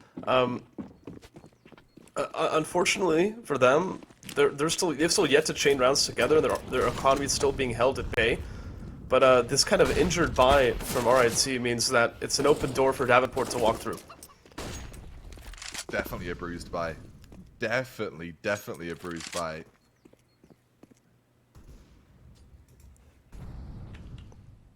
Found their way through spawn. Yeah, these 2 players in through CT, this is going to make a difference because they just spotted them out. Okay. Maybe not so much of an impact in terms of kills, but the presence is going to be felt because that's a rotation, at least a pathway that's going to be cut off in the later stages of the round. 4 players left. They'll pick this target. I imagine they'll go towards B nonetheless. I think they're trying to force the rotation. Just give them an idea of, okay, they've got CT control. They're over by Speedway. What does that mean? Spec? Whoa, Spec's forcing this back, trying to get some map control, trying to flank the potential flank coming here from RAT. I think Spec's going to get some free to at least one of them. Yes, he will. The silenced nature of the A1S. Good for 1, not good for 2. And they need to be ready for 2 more on this bomb side. An excellent flashbang to allow Core to swing. Ho! It's a quick flurry of 3 kills, and Davenport push themselves to a 3rd. Exactly what you want to be seeing from the CT side, and that's going to push RIT to a save. Finally, they're broken after their streak of rounds, 6 to their name. Davenport ready to bring this back. Kappa, what are you thinking? How likely is it that we see the scoreline tied up? I think very now. And you hear me getting hyped on the early rounds from RIT, almost like Coach Kappa. I'm behind him. I want to see someone take out a team like Davenport, right? Davenport have had so much success, as you mentioned, in the NA Star League, outside of the NA Star League. I want to see a team take them out, take them down a peg. And RIT, good start, but that momentum, I'm a little bit concerned now, because the mental game that you see, the kind of rude plays, the unorthodox plays you're going to see from Davenport, it's going to be elevated now. I've got a feeling. Proto just taking their time over at mid, trying to see what value they can get from this save. The Tech9 Rec 9 could, not for 1, just for a little bit of damage. Down to the 4 and 2. Oh, that's an excellent shot on the flank. Pug has been punished for it, but that flashbang not connecting towards top mid means that the early entry is not going to come through for the T side, and it all cascades from that point onwards. Davenport will handle the eco round, and it's straight into our next gun round. But this time around, Davenport, they've got some money in their back pocket to work with. There's a little bit of a buffer built, and all of a sudden you can afford to make some mistakes. That could force you to be a little bit more aggressive. And Davenport, they're more than happy to do so. Build up a little bit of bank now. A little bit. I'm not getting too excited, but from where things have been so far this game, this is great. This is huge. A little bit of util for RIT. A strained buy across the front. Sure, you've got your AKs, but limited on execution. We've seen so much slow play, so many disciplined plays, and the aggression being attempted here. I think we might have even seen a little bit of damage for the TK coming through, what was even the full blinds, but accidents happen. A little bit of a reset here for RIT. Kojo's out though. Yeah, he is, and the AWP has been recovered. RIT, honestly, with the utility they have left, I don't think they're going to want to try to contest towards this B bomb site anymore. No Molotovs to try to clear out those back angles, and so they've been really successful towards the split towards the A site. I reckon with Benji lurking here, that might be their intention. Spec, though, he's waiting on the other side of that deeper smoke, and a flashbang sent him through. Well read for Benji to go for that frag. It's actually crazy how they're able to read that. Benji has been absolutely dominating, a little bit overconfident, a bit overzealous. 40 seconds, 3 on 3. The op still there to help solidify that victory for Davenport. They've got to do something. Swisher, just so patient, just hanging out in pit and says, doesn't matter, man, they're not here yet. And as soon as they are, I'm going to shred them.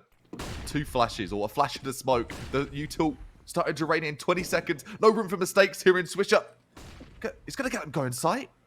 And this is exactly what he wants. You want to make sure that he's not found, because the more attention you can draw towards the extremities, and the more time he sits here going unnoticed, the more opportunities he has to multi-frag or get the right kills, at least, to get back in towards this round. I think they're aware they didn't clear pit, though, and K2 is going to be aware of it, and that's a huge kill to prevent the CT side from coming back into it. Uni's going to activate as well, and Korn left wondering how the openings into this round seem to have been closed shut, but the AK spray almost delivering him a second.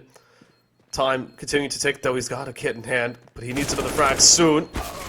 Okay. K2 ready to respond, though. A close situation. It's not the round when Davenport for looking for, but bringing it down to just one man alive is better than nothing, I guess. Lovely stuff. Taking their time, under pressure and all. And still on the ball, still getting it done. Love to see it here from RIT. And hey, if they could be composed mid-rounds, reset and re-execute with low util, I see a lot more rounds coming their way. Kojo back on the op. The only way to go for this chap. Loves the boomstick. Had a little bit of a quiet game so far. A couple of impact frags, but nothing crazy. And as I say that, the collapse from Kojo. That's absolutely outrageous. Nothing you can do in that situation, but just sitting. Yeah, definitely. And Benji though continuing to show his dominance with the rifle. I mean, who needs an AWP when you can have shots like that? Goosebumps, baby. That's the caster's blessing, not the caster's curse when stuff like that happens. Op out of action for the meantime. Just rifles in the server. The A1S versus the infamous AK. Nothing like a collab to get the blood boiling, to get you excited. I mean, what's awkward about that, though, is that Davenport haven't actually gained the main advantage long-term off the back of the collateral. They lost Kojo. Crazy to say. They lost Spec, and they're about to walk into a bomb site with just Korn ready on it. He needs to find a kill here. More importantly, I would expect him to find two, but having lost it in the CT Smoke isolating gunfights, this is now down to Pug, also out of the situation. Switcher, this is a safe situation. You can't go for a round like this as much as the scoreline might want you to go for it. Bit reckless here from the CTs from Davenport. Not too sure. I understand the initial prevent of the plan and prevent of the execution, but no trades possible when you're sort of overextending like that. And off of that, the save for the up. Swish up gets that one-tap rifle. Says, Kojo, you did some sick stuff with it before. Try and stay alive next time. Let's get back into your hands for the next round. Absolutely. Money's pretty low too as well, bro. Look at the dollars right now. And that's why they're saving this AWP. I mean, even both teams, I would argue that RIT also need to pay attention to this money because the last few rounds have been close, and so we're only one round away from Davenport, like, really trying to regain a momentum. But take a look at the scoreboard here, Kappa. We've reached the threshold. Benji's got 20 kills. We haven't even ended the first half. Very eventful first half so far. Tactical timeout discussing what we doing wrong. What can we do to get more control of this game? CT sided, the T's. RIT putting the T on Terrace this game. They have played so well, and I've been hyping them up for good measure, not just for the overhype. An underdog performing this well on your first half against an undefeated team, a team that also have more experience than you. The best start possible, and I'm huffing the copium right now for RIT. They keep this up, they could have a great half on their hands, even better half, I should say. They've made a fan out of me. They're also players that I've been some of the players in the roster are ones that I've been familiar with for a long time, and some of those players are showing up currently, but Davenport, they've brought back into this. Switcher's gone for an aggressive angle. That's going to be untradeable. But I like how he reswings angle. He's hungry for more, but K2 activates towards the apartments, and look how it sends the rest of these players out towards a bomb site, spotted out by Spec, and that allows Switcher to come back through. He's going to want a frag, and he finds yet another. The bomb only just now going down. But this AWP, Kappa, it's going to have to activate combined with this recovered AK. Smoked off. Great use of util. Smoke off that lane, you're going to have to choose another. Moto, no entrance, no access, access denied. They might have the number advantage right now, but I'm tempted to say, maybe go for a save. No, they aren't. They're going to go run into the gun in. The AK's coming through. It's down to the 3-on-2. It's going to be down to K2 here. MJB, okay. That's exactly what you're seeing. A little bit quiet in the server for the first few rounds of the game, but activating for a 4K when he's most needed. Davenport's retake shut down, and while it took them a little bit of time to convince himself to go for it, they were waiting for that utility to fade. It is the immediate aftermath, which leads RIT into a 9th round win, and this is uncomfortable for Davenport. This is all of a sudden, heading into your T sign for the next half, it's not a scoreline you really want to be dealing with. But listen, if there's a roster that we can expect to make the case and fight the fight to get back into it, Davenport's probably the one to discuss. They would be the MVP team for that kind of performance. But now, there's no room for forgiveness. You've put all of the pressure to get that half now, right? So, difficult. Starting to feel like the pressure of that pressure cooker starting to build up here. And the roast is going to be done all by RIT, roasting the CTs right at this moment in time. Great plays from Swisher in that last round as well. Good off-angle peaks.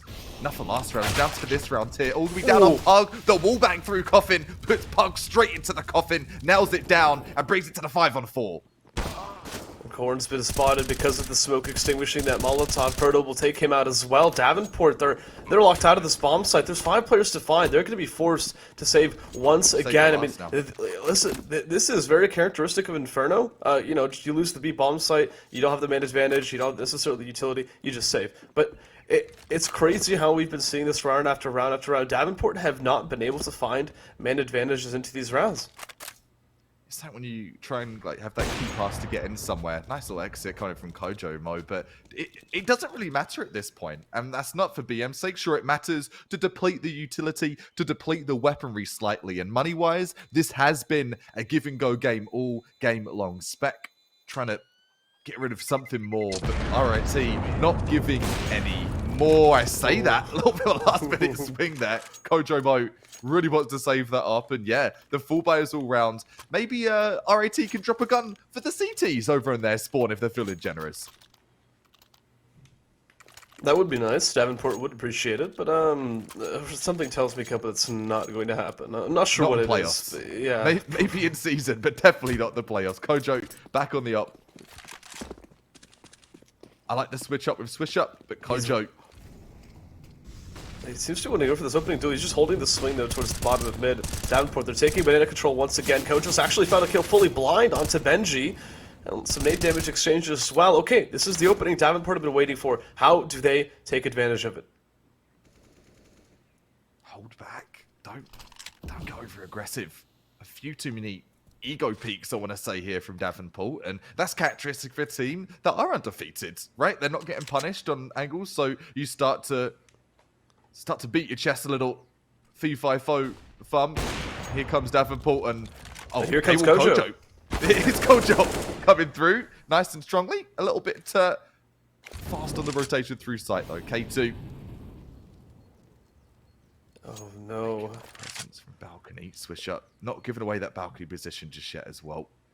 Surely this is a 10-5 half. It's Switcher's push departments as well. He's going to be really upset that he missed that timing. K2, teammate right next to him with that bomb in hand. But now information that they're trapped towards brackets, and Davenport more than happy to close out this round in their favor if they given the chance. But they found the timing to head over towards Arch, potentially spit over towards B, but it seems like they'll pick the avenue towards A instead. It's Corn and Switch from the bomb side of Molotov to deny that initial pathing in. 20 seconds left, and Kappa starting to run out of opportunities. Switchers it to find the last 2 frags, and a rough half from Davenport, but they pull 5 rounds back into the half, and this entire half characterized by RIT. That's absolutely amazing from them.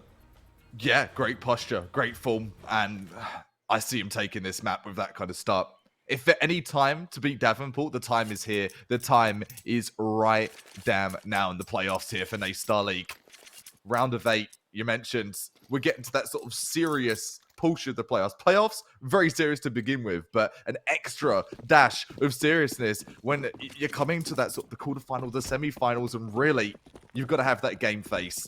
And Davenport, let's be real, did not have game face for that CT side, not at all. No, not necessarily, and now heading in towards that T side, they've got their work cut out for them. If RIT anywhere near as strong on their CT side as they should be on their T side, then we could expect to see Nuke in a short while, but that story's yet to be told. We've yet to read the full script, Kappa. Davenport, they're waiting to write it. Yes, they are, and they have been authors of many successful scripts in their journey, this roster especially as well. A couple of them, even outside the server, and they do take their CS very seriously. They put the hours in the server, out the server, you name it, they've done it. Here comes the execute as well. Definitely a B execute. MGB just standing strong, trying to get something done through the smoke. Does get a little bit of damage inflicted, but sight access granted for Davenport over on B. But this flank, there's so many players to contest with. Your coach is going to be able to fall back, but this is in the bomb site that Davenport are going to have to fight from, and they push through towards construction. They find that kill towards CT, so all of a sudden, it's now a lot more dangerous. 2 at dark spot though. 2 over at dark spot. caught between so many. You're essentially acting as the CTs in the situation, Davenport, and it's going to be a flawless round for them. I'm surprised that nobody goes down, but that's more of the style that you like to see from a team that has yet to lose the best of 3 this season. Yeah, maybe more comfortable on that T side, Davenport, and showing exactly that. Flawless, no bodies to drop. Some damage taken, yes, but great post plant. Everyone in a position where they can make that successful trade, but no trades necessary. The buy is going to come in here, though. Double Mac 10, the triple Galil, the budget AK, and who needs an AK when you've got Swisher with great use of that incendiary, and that molly, I should say, cooking Proto alive. And Proto been quite a big player in the game so far, even on those ecos as well. Swisher, so cheeky. Woo! Let's look at this last one onto Uni as well. He'll connect for it. Excellent work, and that leaves the B-bomb site vacant, and Davenport looking inclined to head in that direction. I'll provide some more important context. I mentioned just a few moments ago that Davenport haven't lost a series this season. Actually haven't lost a map, and that's combined with the SCA season as well, and so that's absolutely outrageous, by the way. They're currently, I think, 17-0 for their official matches in the last couple months. That's a fat statistic, man. Love that you bring that to light, because, yeah, that's why we're trying to get behind RIT, giving them so much recognition. K2 able to grab one with the scouts. And off with the finances. And, yeah, it's CT side and Inferno. Expecting a save next round here. MGB trying to get lucky. I think MGB might be... Okay, MGB is back. He's just hanging around. Maybe. Yeah, he's hanging around, chilling, trying to make sure he hangs on to this Deagle armor and the flashbang, because, I mean, 10 HP is not really what he would be working with in a retake situation. But starting to close up the scoreline, Davenport, they've won every round of this half, and RIT, that was the investment brought up from them, and so another save expected here. A good chance for Davenport to push it to that 8th. We're looking at a close end to this game. Let me put it that way. Very, very close. The save coming in for the CTs of RIT. Got to be disciplined. Try and bleed out a little bit of the finances here for Davenport as they start to climb. Slowly but surely, another bonus round here for them. That bank. How do you speed it around like this through the CT side? It's so dangerous. You don't have the utility to force out any opening duels. You don't have the weapons to win them if you try to go for them. You just have to hope that the Deagles in situations like this can provide you miracles. And straight up, man. Like, I've never heard someone bring up that point for CTs and the struggle, not just financially, but the low weaponry. You've got to be so precise as a CT when it comes to your saves, and right now RIT in exactly that position against some well-armed Ts, armed to the teeth. MJB needs to do something. Oh, he might get away with murder here. Look at this positioning. It's the bomb site I'm concerned about, because there's still 3 counter-terrorists left standing as the MAC-10, the Glills double up. NG missing out on his shots means it is another Davenport round, and 2 of the terrorists will fall, but it's not going to make much of a difference at the end of the day. But no, listen, Kappa, this is the round we're really interested in. It's the full reinvestment. It's Proto back on that AWP. We saw the impact that he was able to have in that last half. Setting himself up for success. The Switcher, in the meantime, has slipped past my radar. He's up to 23 kills as well. Yeah, it's the Swisher versus Benji show. And I think Davenport is starting to get a bit more dialed in. Pug, look how much damage taken off the rip, man. Look. I'm looking, I'm noticing, and I'm appreciating the utility being used by the RIT side. Standard, I would say, over towards Banana, but they could be noticing the effects of that at later stages, but this is Davenport playing the slow. I think they understand that this isn't a perfect buy from the RST side. They want to make sure that they bait out utility in a formally manner before they pick their final destination. That's an opening duel with the help of a flashbang from Korn. I think it was Korn, and an opening kill towards B as well. All of a sudden, Davenport so many opportunities to take advantage of it. It's out towards B for Switcher to pull the trigger. And this is a save round for RIT. Surely you don't go for something like this immediately after reinvesting. No shot, man. No shot. Swisher, gonna be punished. But still, 4 other formidable opponents for you to take out. Specs on the prowl. That's Specs the on op. the flank. Oh, it's a No. knife. It's a knife cinch. Oh, okay. All right. On the edge of my seat, gasping for air as that was almost an absolute tragedy, but the ops recovered. All right, Still is a tragedy because that's an op out the hands of the CT side. That's an op out the hands of RIT. Yeah, exactly. Inevitably, they're on a safe now. So sure, you don't get knifed. That's one form of tragedy evasion. But tragedy still strikes in the form of losing that one-click rifle, that one-click marksman piece of weaponry. And now, well, contemplation stations. What are we gonna do? We're starting to see the effects of the same kind of issue that Davenport were struggling with on their CT side. They could never chain together rounds, and they made it so their economy was always just one round away from being reset. And that's really what we're seeing here right now. I mean, K2 saves that A1S, but they're always just trying to be desperate to get in towards the next gun run. Oh, I like this. It's a way to switch the pace. It's a push it towards alt mid, but Davenport have the read. They've seen this a million times and then out of practice, and they'll be able to find out most of the kills. And a transition back over towards B will leave them fighting against Uni with this MP9. Dark spot. With that Molly. Uni doing a little bit of work. Gets theirs. Got mine. What about you getting yours? 2 versus 2. Up in the AK versus the A1S. What can it do? The timing for MGB is going to be crucial here. But posted up. It doesn't matter. The Deke does work. It's down to the 2-on-1. What a nice swing from Kojo, though. And I think, as I said, this last player, too, it's the shoulder spotted and a quick flick. And Kappa, you see what I'm saying? This is a tied-up scoreline. Would you consider where the half ended? This is outrageous to see a flawless start to the T side for Davenport. I'm laughing because it is outrageous, dude. There's no way to put it. It was dominant. It was like a bulldozer coming through from RIT on that CT side. Or on their T side, I should say, when Davenport were on the CT side. But something's in the water over at the well on T-Spawn because these teams are popping off on all cylinders. Kojo looking to get another one to go here. Proto get a little bit aggressive over their half ball as well. Oh, Not against that, me. doesn't hit the shot, but gets a little bit of presence awareness. But that's something with this map too.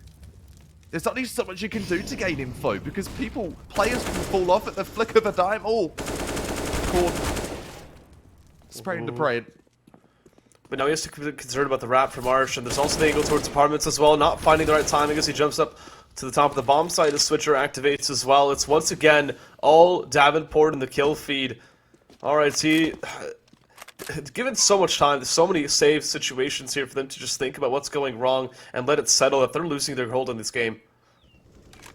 I will sort of bring light to something. 2 different strategies that are working equally as well for those strategists at home and maybe for the VOD review for the teams as well. We're seeing hyper-aggressive plays. We're seeing explosive plays just before... Oh, a bit of a whiff there from Proto, unfortunate. Gives away position as well.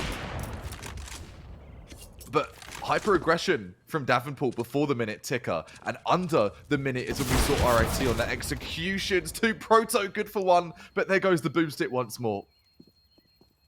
And I love the confidence to go for this final swing. Puck going down means that I think Uni will be able to stay alive if he just bides his time long enough. It's close. You sure? Yeah, it's close, but the timing's been reached. And a pause for the RSC side, their second, as we can take a little bit of time, Kappa, to talk about one of our partners here at the Nate Star League, Duncan. Nate Star League runs on Duncan. Make sure to check out all the various things they offer. You can look down below. I believe we have a Twitch panel, if I'm not mistaken, as well. You can find a Duncan near you, because plenty of wonderful things to be found at Duncan. Don't you agree, Kappa? Oh yeah, some sustenance, some sugar, a little bit of a boost in your day, fulfill your appetite, and one team, their appetite is definitely fulfilled. A little bit lacking hunger in that first half for Davenport, but they are hungry for this best of 3 now, and a team running scared. I want to say RIT, and that's because of their econ. They've got to save it. They have to. The A1S of Uni needs to do miracles here. You saw the save over at Cathedral, I was about to say. Making some prayers, maybe for the next round of, please give me strength to get through this with some frags.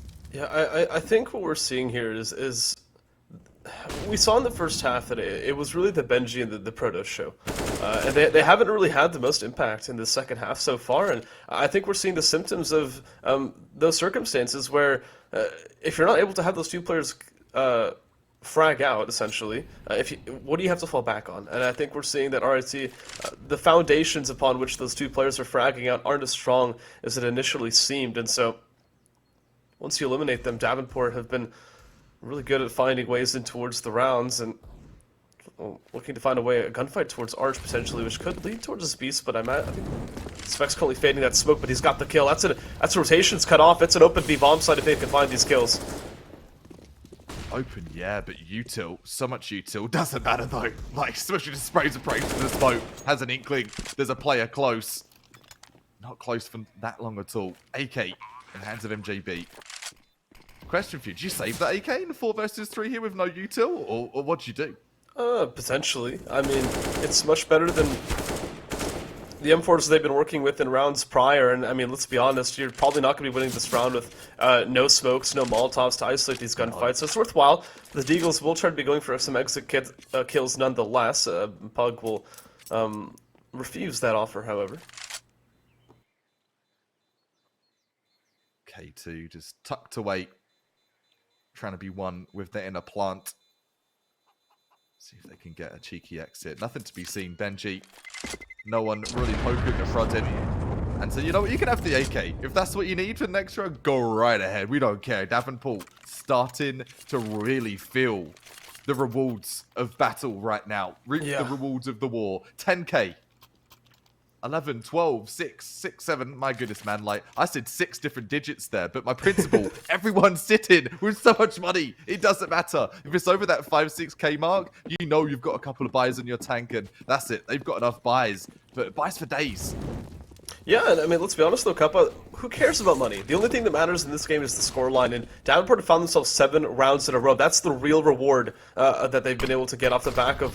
Let's go. That seemed to be close. Kojo almost clashing with the AWP of, I believe it was actually Proto, but C2 side is double opt up, and this... I was going to say that. This might be their solution to get back into this. Proto's been able to edge out a kill through the smoke.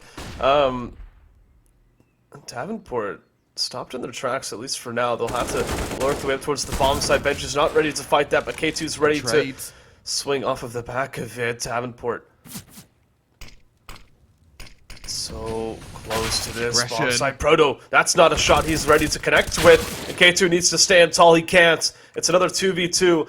This is a post play, and I think RIT will convince themselves to go for it. They have to.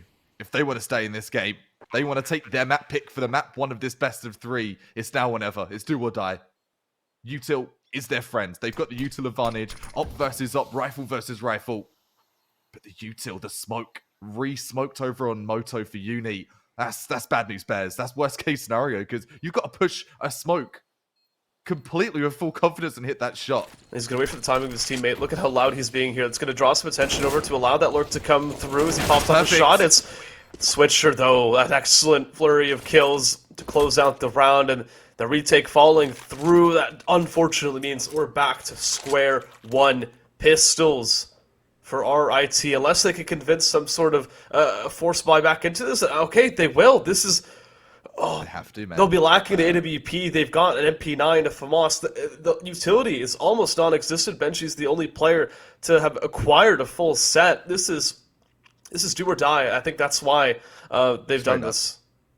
100% do or die. Listen, we've come this far. Like, we had such a killer start. We've got to start getting that adrenaline going now, or it's just not going to happen. They do have a couple of maps, right? You've got 2 maps minimum, 3 max if they're able to push it all the way to Overpass. A tactically intensive map for the next one to come up. Spec, trying to see what they can do here. Pushed up nice and aggressively over the T-Apps. I wonder, Davenport, I think they might have noticed a vulnerability in that last round as they walked in, but unfortunately there's 3 players left here standing, and they're all in really good positions defensively at least. Flashbang Flashbang fully blinding. Pug means he goes down. The trade somewhat inconsistent though, and the bomb site yet to fall means that Davenport locked out of this round. Kojo still stuck behind that smoke in apartments. Finally, RIT, after 8 consecutive rounds for Davenport and their T side, they make a dent in the scoreline. Bold statement. Maybe throw the op out of play for Kojo. They can't buy an op unless he gets fragged here. Sure, potentially save, but it's Kojo. Kojo doesn't really save, especially in these situations. Having a little sniff around over in apartments. But yeah, like, truth be, you look at the numbers, you take a little pause and be like, can they buy an op next round? Probably not. It's going to be a struggle bus for them too. But they don't seem too keen on hunting. They're not sure where the bomb is, and so they're just kind of waiting for rotations. The chance that he lurks out and manages to find a bomb plan is infinitely more dangerous than trying to punish the economy that Davenport have built. Because, I mean, listen, the RIT are still broke. If Kojo would have, in this situation, been able to pluck off 2 or 3 more kills, it still would have been a rough buy moving forward. So you want to keep all 4 players alive. And keep that op away from them. So a reason not to go for it, and for both sides, actually, for Kojo and for the likes of RIT. So, super interesting. The plot twist happens. The plot thickens. A nice little force coming in from RIT. A little bit of an upset, but I talked of good econ, and econ is still bolstered here for Davenport. Even after that loss there, still money in the bank for a couple more rounds. But a lifeline, a little bit of potential awareness here for RIT. Maybe they're still in this. And what that round win has done for RIT is allow them to finally come through with that full gun round that they've been missing. And Davenport, they now know what they're up against. They've tasted the full force of this CT side, but Switcher, he's finding this alone, but he's more than happy to do so. Proto just waiting for this swing, a flashbang to allow him to do it, and Switcher's not going to find the frag. Kojo with the swift trade. Only 1 player towards B, but Davenport, they're not making any hasty decisions. No, sir. No needs. Round advantage. I will say mental advantage right now. Another player advantage. Stacking the advantages in a pile. 4 versus 3. Oh, this is Archers, huge. their control. Benji. Unfortunate there over at quad. This kill over towards highway means the B bomb site is wide open. Uni, unfortunately, that could have been a gunfight to not only keep you in the round or pull you back into the round, but that would have been the bomb dropped if you could pull a double kill off like that. And Kojo punishing rotation. K2, this is desperate. This isn't a round you could go for. This is outrageous. In normal circumstances, you'd be trying to save this AK. The scoreline demands you do something about this, and I think he's realized it's just not quite possible. 1 Molotov, 1 flash. He has no information on any of these players, and he knows that he's been flanked by the Davenport players already. This is about holding on. Yeah, this is bleak. This really is bleak. Maybe lucking out, getting it up on the exit, but Kojo, you saw the lack of reckless plays previously. They're not going to even give that up as an option. Decent exits from K2, but what more can you do, really? Like, nothing more. The flank is coming in slowly but surely. K2, like, slipped into the shadows a couple of times on these saves here. Important to note, we do have Switcher on 30 kills, and you know, yeah, you have to wonder what kind of gaming chair is he using, Kappa. And if you are on the market for a gaming chair, just a chair you're looking to try to find yourself extra levels of comfort for your extended gaming hours, take a look at Mavix, one of our lovely sponsors here at the Star League. Definitely something that we should all be looking into, I would say. Definitely. Talking of other sponsorships, Corsair, another one that does support the Nace Star League. I just got a Corsair headset recently. Pretty fire, man. Pretty fire. It's wireless too. I was nicely surprised. Very nicely surprised indeed. And as this pause comes to its close, hopefully we'll see some more nice Counter-Strike. Davenport, they've definitely made the case for this game now. It was a bumpy road at first, but the asphalt has smoothed it out, and Davenport are riding the wave of success. Kojimo with AWP, that's an unfortunate kill. Off the outside of that pause, RT, you're expecting some sort of success. Okay, a response, but that's not going to temper it's not going to temper the aggressions of Davenport. They're immediately regrouping over towards B. This is that early round explosive nature I was talking about. A lot of damage inflicted though. Swisher not getting the infamous Swisher entry. As we've seen previously, Uni, fantastic use of util combined with MJB, does take out a player, but this bomb is going down. It's a 3-on-3. Alright, see, you're out of chances. You can't risk map point going to this Davenport roster, and that smoke fades. MJB ready to clash with Kojo with this AWP. The Molotov will force Pug out, and he flicks for the quick kill. Kojo, though, he's found himself two Molotov to deny the swing onto him. The time continues to tick, and while MJB does find himself with an op shot and 3 kills in the round, a smoke to try to stick this. It's desperation because Corn needs to find this kill with the AK, and he does. It's mapped as points for Davenport. One minimalistic buy here.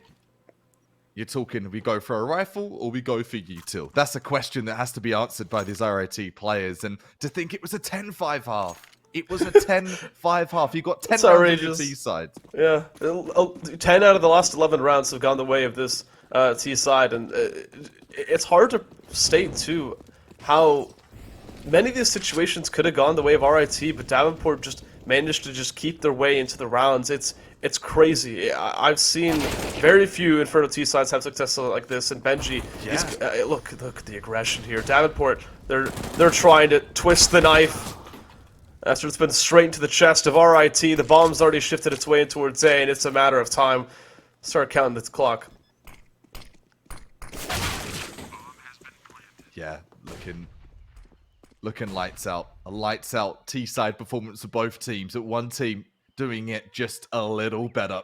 Uni, got so much to do here. Does have the read on one. Doesn't even take a lick of HP damage either. AK recovered. And whoa, the round could not be. Davenport taking map number 1. Taking RIT's map pick as well. We're going to go over to Nuke for that second map, but T-side or what? That's what we're going to say when it comes to Inferno for the playoffs. How many T rounds did we have there? That's crazy. That's mental.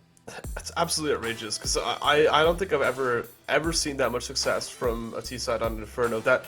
And part of it begs the question, is that the success of Davenport? Is them just coming back into the game? Or is that RIT failing to establish some sort of CT side presence? Because, I mean, I feel like there were weaknesses that Davenport abused. At the same time, Davenport had a lot of strengths as a roster, and I feel like with the structure that Davenport had behind them, it was probably a combination of all these factors combined, but it's just crazy to me how much success they found.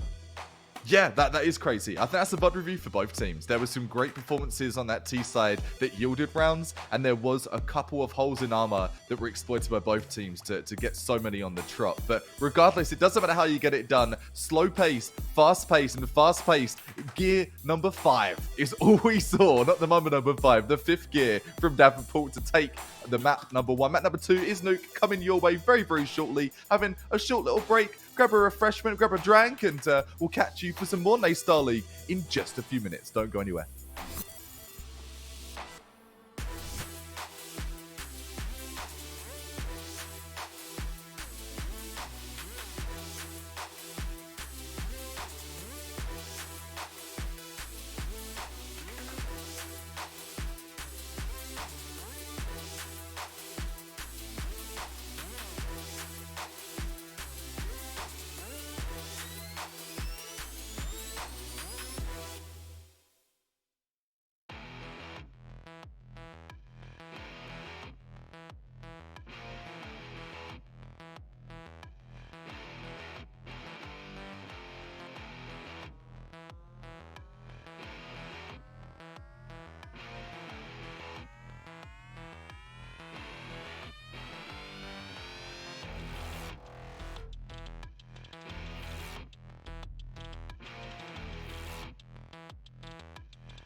was attempted pick coming in for the Tempered Fate out of Light I Pulse, thought but they it might didn't try to connect. collapse it. They were looking to see if they can get the pick on an Needs to be Ubi. careful. And now Aslak gets flashed on. Here's the True Shot Barrage. That's a long Oh, one. Hard, he no! kills him! Hard is huge! They can't stop him, and Aslak finds Light Pulse. He's in! Oh my god! Hard.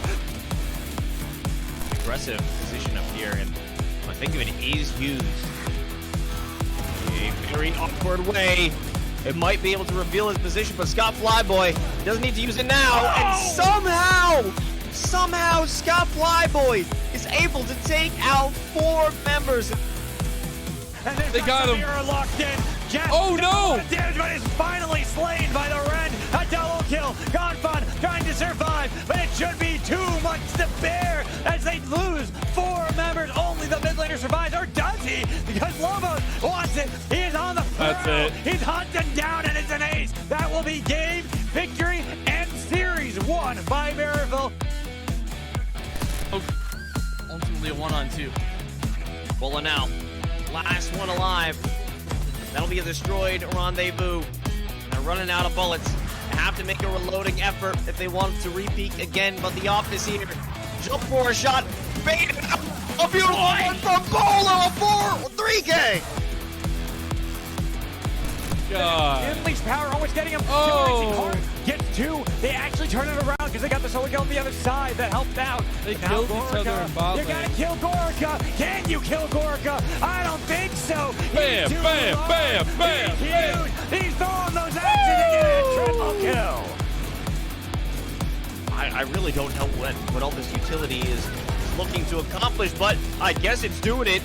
They're still alive. 1 HP, 1 player, 1 chance to stop and keep this opportunity under their belt. 1 more shot needed. 6 bullets left. A kill! Oh! Can't do it! It's Flowery with another 4K.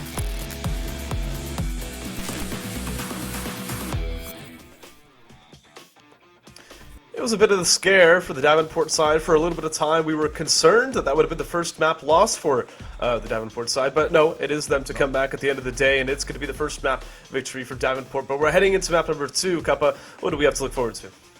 We do have a map of Nuke. I love Nuke. Big fan of Nuke. And strategy, well, Nuke, you have to have a whole playbook, maybe a couple, maybe a stack of playbooks of how do I navigate the map of Nuke. For those that haven't played it, or for those that need a refresher, it is the 2-level map. The one where is it A or is it B? Check your radar. Have a look and see where the noise is about. If you don't know, ask your teammate. Comms, util, super important on Nuke, and if either of those categories are lacking, well, the players are going to be caught slacking. You've got to be on point for Nuke. At a map like Inferno, utility is important, but you can get away with some more good gunplay for Nuke. If you don't have util, I want to say it's going to be a very tough map for you. Yeah, I agree. And the one point you didn't touch on that I will bring up is also rotations. Because if you have presence, if you have presence outside and there's an open door for the 2 sides to walk down towards B, having that quick vent rotation or maybe towards heaven if your ramp player's exposed, all these small things matter in terms of how you push and pull the CT side around, which can have impact on your T side. And if you're not really good at doing that, you're really going to struggle. I like that. The push and the pull. Yeah, you need good comms, you need fantastic util, and your rotations have to all be on point, checking all 3 boxes. And it's probably the most important when it comes to a map like Nuke or map like Ancient. You've got to be switched on. And after a map like Inferno, I want to say both of these teams are going to be dialed in and ready for their best chance on the win here. Talking of teams need to win, we need to see RIT, Russian Institute of Technology. We need to see them win this if we're going to go all the way to that last map of Overpass. There goes the squeaky, and there goes the explosive play. Down they go through vents, the 1.6 strat. And the bomb is really the most important thing that makes it down, but the rotations have been swift. RIT, though, caught off guard. Benji, not ready for that swing, and it costs him as the bomb goes down. It's the B bomb site to be exposed. Movement. And the rotations here, caught between gunfights. It's all immediately a 3v2 situation. Roberto now left alone. He has to try to catch off this flank, but the bomb's on B. I love what we just saw. I'll break that down in just a moment. So much to do for Prodo. Had a very good game over at Inferno, and that round, regardless of how good he's feeling, it's not going to be enough. A 3K coming in from Korn. And the pincer movement from vendors to stop those players in the rotation through from heaven and from hell, I love that. Good early gameplay from Davenport, and I want to say they look so much better on T side, so much better. And for those wondering, just how good is Davenport on Nuke? I don't really have anything to say about their collegiate games on it, because let's be honest, a lot of their competition hasn't really been comparable to that of Advanced. But they've got 3 games on Nuke played, all of them victories, one of them being a 16-0. On ESEA, yeah, that's does not surprise me. Does not surprise me if this team how they've been playing so far this season. Even the past couple of seasons, just a standout roster, and the underdog story, even more emphasis on that for your CTs of RIT. The bomb not down yet, just playing for frags here. They've got map control, just waiting for players to have a sniff around. Let's talk about how Davenport got into this situation. They just walked outside, found nothing, and there was an early vent drop as well, which made it so that, hey, listen, we've got this B bomb site. There's nothing you can do about it. And that's really why we're kind of in this period of silence. All players just kind of waiting for the other team to make a move. But the exits here, I imagine, RIT are going to try to have some impact. Damage control at the very least, because if you keep all these rifles standing and that MAC-10 in the hands of Spec, this T-site could evolve very quickly into a dominant one. Yeah, it could. I'm actually a little bit scared here for RIT. Any other situation being on the CT would be a blessing, but this one may be a little bit of a curse. There's immediate pressure to perform. Straight up, like there's no time for a little bit of a lapse of get your breath, maybe get over a little bit of tilt of having a 10-5 lead on your first map, on your map pick. This is not their comfort zone. This is not their map pick. They're everything but comfortable. In fact, probably very uncomfortable at your CT side on Nuke. You've got to step up right now, and going into that third round, we're seeing the buy come in. But this buy, this is it's a gross buy. 2 players with frags right now, 1 apiece, and they can't even afford a real buy here, to be honest. And I'm surprised by the AUG investment as well. That's not a gun you usually see anymore because it just doesn't shoot quick enough. The AK shoots very quickly, and it's found that kill outside Banshee. Okay, getting burned down, but he'll manage to stay alive. Davenport, I think they'll be more than happy with this man advantage, though. Never. They're even happier now. If they were happy before, they're absolutely ecstatic because they've killed both those players outside, and they have free will to do whatever they like. I really appreciate that smoke from Pug. It wasn't anything too flashy, but enough flash of I'm bouncing this, go deep into mini, and just assert dominance. Davenport really fantastic at doing that with their utility, with their map control, and that's what makes them so damn scary, to be honest. I would be scared to be in the server with the Davenport roster on Nuke. This is the amount of experience that they have on it, and the amount of times that they've shown that they're one of the better teams is, I mean, the credibility speaks for itself. The history tells the story, and RIT, they're going to have to fight from this disadvantage. And they've got 2 players in the right direction, and the MP9's done lots of damage. This could set up the right players for success, but they've got A1Ss, and let's be honest, Davenport, they're somewhat ready for this. They have focus utility. Here's the bomb, goes down, no spam. Oh, barely missing its mark. Lots to do here to MJB. Picking up the 1 frag. Look at the 6 health! HP. Yeah, that sucks, man. You get such a good pick like that. It doesn't matter. Confidence is key. It's down to the 2-on-2. What can MJB do? Any more for any more? No more to be seen. 100 HP for Uni. No kit available. Has to get these frags quickly. There's one. Oh, the time's starting to Kit acquired. run out. This is tragic because he has to stick this corn. Just needs to find the right timing. 1 second left. Oh, I think we had a quarter second left remaining there, but Corn's going to be able to come out on top, and it is that 3rd round and the first gun round to go the way of Davenport, and that's important because, listen, we're on Nuke here, Kappa. You know just as much as I do how dominant the CT side can be and how important it is to win that first round to kind of regain any semblance of momentum into your CT side, because now at Davenport, we could see them at 4, 5 rounds on their T side, and that's more than enough. That's a KO-like posture. I'm going straight for the temple, straight for the knockout in early rounds. An AUG force up, an MP9, 2 of the full buy weapons, just based on low income, insufficient funds. Swisher No problem with funds, no problem with frags as well. Just shows them outside presence. Doesn't really speak to much of the push though, because they're here, they're there, they're absolutely everywhere. Removing players, deleting players, data by data in the server. This is an example of how push and pull works on Nuke. They got that first kill outside, and you could see how immediately there was attention drawn from the CT side to try to trade some kills back. I mean, it's on the pistol round, don't get me wrong, but still, it happens, and immediately Davenport able to find 2 more kills off the back. But K2 has found a timing, a pathway in towards an AK-47, but that bomb's already been planted, Kappa, and this is already a Davenport round. It is, and I love that, mate. The more we cast together, the more I appreciate your in-depth analysis of certain things. And that one, a great point to bring up. It might just be a pistol, but the posturing, the kind of plays and gunplay and round play that we're seeing strategy-wise, that is Nuke in a nutshell at its finest. K2 trying to go for the save. The pre-fire comes in. Spec says, you are not saving anything on my watch. And 4 AKs are surfacing into round number 5. You can run, but you sure as hell cannot hide from the likes of Davenport. And honestly, if I'm RIT in a situation like this is a round you want to guarantee you have under control. And honestly, I would even justify a pause in this situation because I mean, Proto, we saw how effective he was on the T side of Inferno, but currently 0-4. Can't blame him at its early stages of this game. Davenport started off the same on Inferno, but you want to make sure you can start off because you can't let Nuke run away from you on your CT side. Just a mental game, right? You know you should have won those rounds. That alone, it leaves you just in such a bad mindset, and they need to turn that around right here, right now. I'm interested to see where the ops in play too.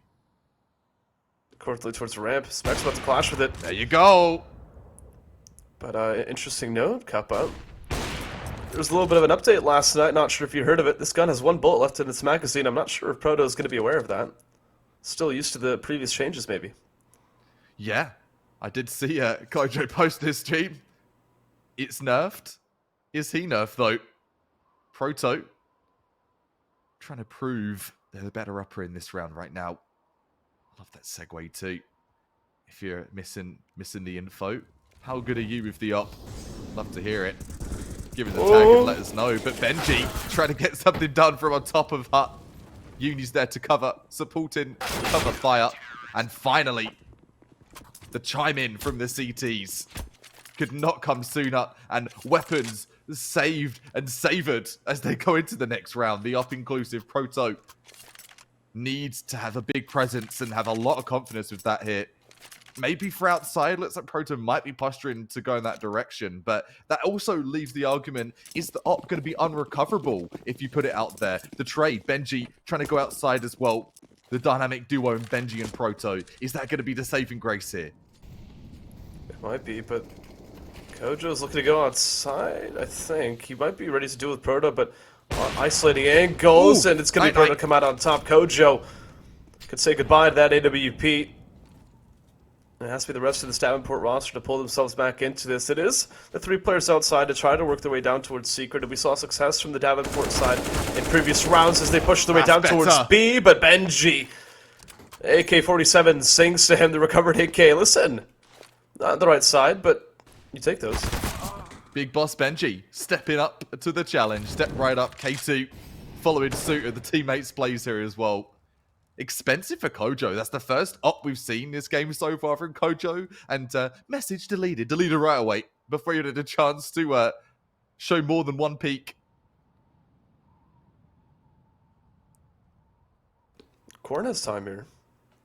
And he's got the bomb in hand, but K2's got the angle. Tragic situation. I was hoping for some sort of, at least some hope for me. You know, it's always nice to have somewhat of a clutch in the on the edge of the horizon, but that's a pretty dominant round for RIT. I can't really complain.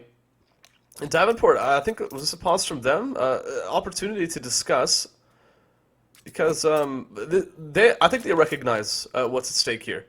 They have a good chance to close out the series 2-0 right here, and they've got a lead right now where if they could hold on to it, it sets them up perfectly for this next half.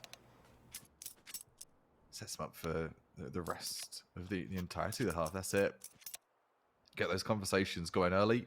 And I want to give credit to sort of the coaching and the mentality that Davenport have adopted since they've had so much success is talk about it. If in doubt, talk it out. And that's exactly what they're doing on these rounds, where if you can utilize this round in itself along with a bit of a timeout, you could completely flip the mental in the right direction. Good mental so far here from Davenport, though.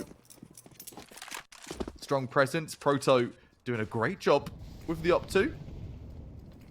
Needs to make a couple more bodies drop, though, before they're going to be back into this game, into this best of 3. 1 in the bag already for Davenport. A little less pressure for them on their map pick here. Overpass, that last option. The pop flash is coming through. Pug trying to be the spearhead, and indeed will be the spearhead with a Tech 9. Oh, good for 2. The guns starting to pop off on the A bomb side, and AWP having rotated way. through. The pistols aren't the right guns to be fighting with here, and the bomb starting to go down. MGP's found himself on the flank towards lobby, but all these angles are being held. And shortly, he will be found out. AK pops off, it's no kill. Gunfights from multiple angles. It's all down to spec now. And he has no information. MJB needs to waste time. Has to swing this surely because of that incendiary. The times are ticking. And the feet are cooking here. The Tech Knight, the Rec Knight, spec. Getting things done. A 2K.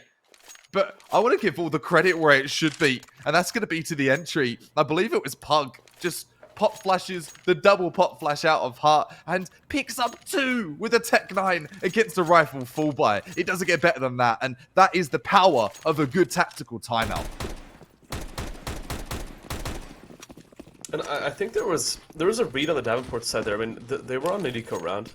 That's all fair and square. The rush out towards the A side is always something you have available to you. But the op in the hands of Proto, they've been finding this outside. They found it towards ramp. I think they understand that Proto's not really wants to be moving around a lot. And that shot's going to confirm it as well. You can almost guarantee you'll see an adjustment later on off the back of that. Cheeky little pixel peek over on Marshmallow and Silo. Love that. They're just playing with their food at this point. They know you're right. They're starting to bully Proto. And Proto bullied off the angle, goes to the reset, choosing to play on Rafters in Heaven. And I do not think that's a bad move. I think that's a fantastic move. You've been read like a book. Rewrite the next page. Oh, okay, too. Saw him just for a moment. I didn't realize he'd pushed in towards Squeaky Door, but he has done indeed, and that's an aggressive angle which allows so much attention to be focused outside for this RIT side. I don't think they're expecting the reposition from Proto, though. They might be Kojo's still in warehouse. Oh, that's an excellent shot from Pug, and it's a flurry of frags to go the way of the T side. It's 4 terrorists left standing as Uni activates towards Mini. Okay, into 3v2 now, but Davenport, they have 30 seconds left. It's starting to tick. This advantage might not be enough. If they gamble on the wrong bomb site, they could be walking right into the worst dreams. I'm still flabbergasted by that. Sensational pick over on Rafters. There goes Proto. All pressure on MJB and Uni. And the rotation game. You talked of rotations being very important in our pre-game. You're seeing exactly that right here, right now. Just taking their time, regrouping, and perhaps recouping the rounds here. Down to the 3-on-1. Down to MJB. No utility. A defuse kit is going to be a positive thing. But the KDR right now, yet to be positive. MJB, good opportunity here. But where'd you entry from? They're going to have so much set up for post-spawn. They've got util, they've got weaponry. So much to do. The timing could be perfect. Oh, okay. Close. He almost set himself up for the double. He might have been enough to convince him to go for the round. Davenport up to a 6th now. Remember, Capo, we're on the T side here for Davenport. They shouldn't be getting this far, but they are. And off of that round win, they've once again pulled RIT back into the depths economically, and that's going to be a tragedy for them. The story does somewhat right itself, and it will into this next half if the scoreline continues going the way of Davenport.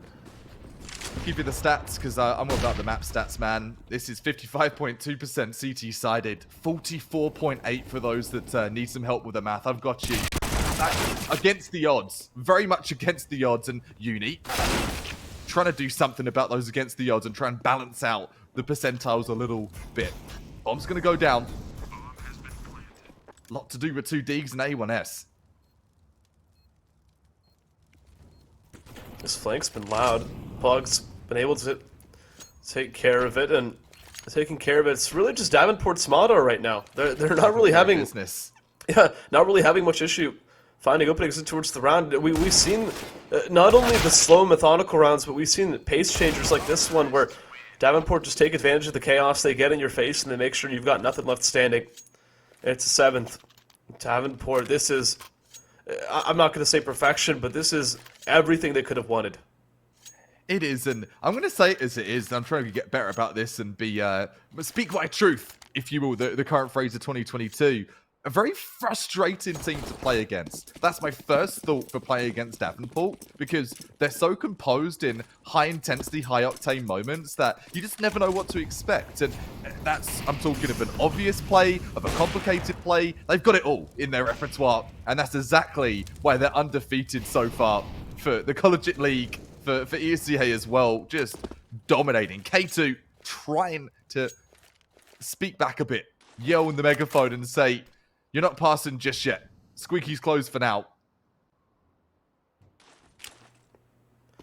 But Davenport not scared away from this round. I think they're setting up some smokes outside to give it another go.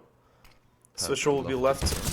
Switcher will be left to lurk here, and that kill's going to make it a lot easier for him to draw impact. Protoss still going for this kill. He's been successful in rounds prior, but the timing could be anything, and he's got it.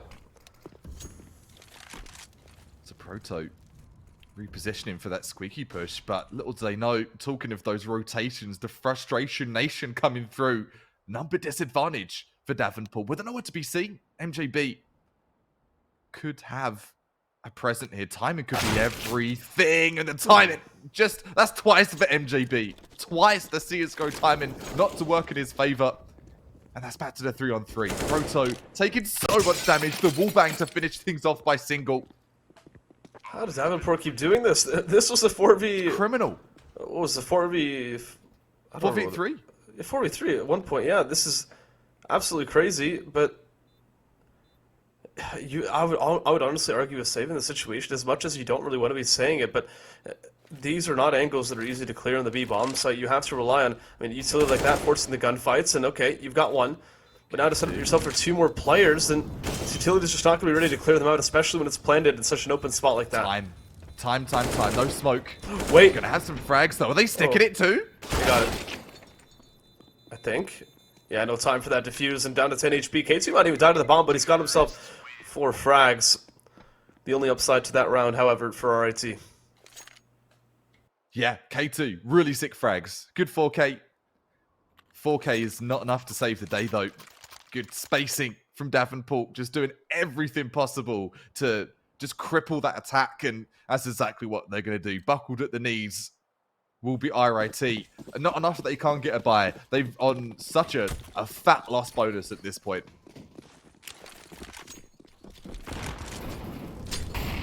Kojo, he's gone for that opening duel in the past. This time he's not going to find anyone in his crosshair. But what is that? That's outrageous from Spec. He plucks 4 out of the sky, and Uni's left standing alone. Bullets will cost Spec that last frag, and Pug will be the one to clean it up. That's actually insane. Fully blind, it's 3.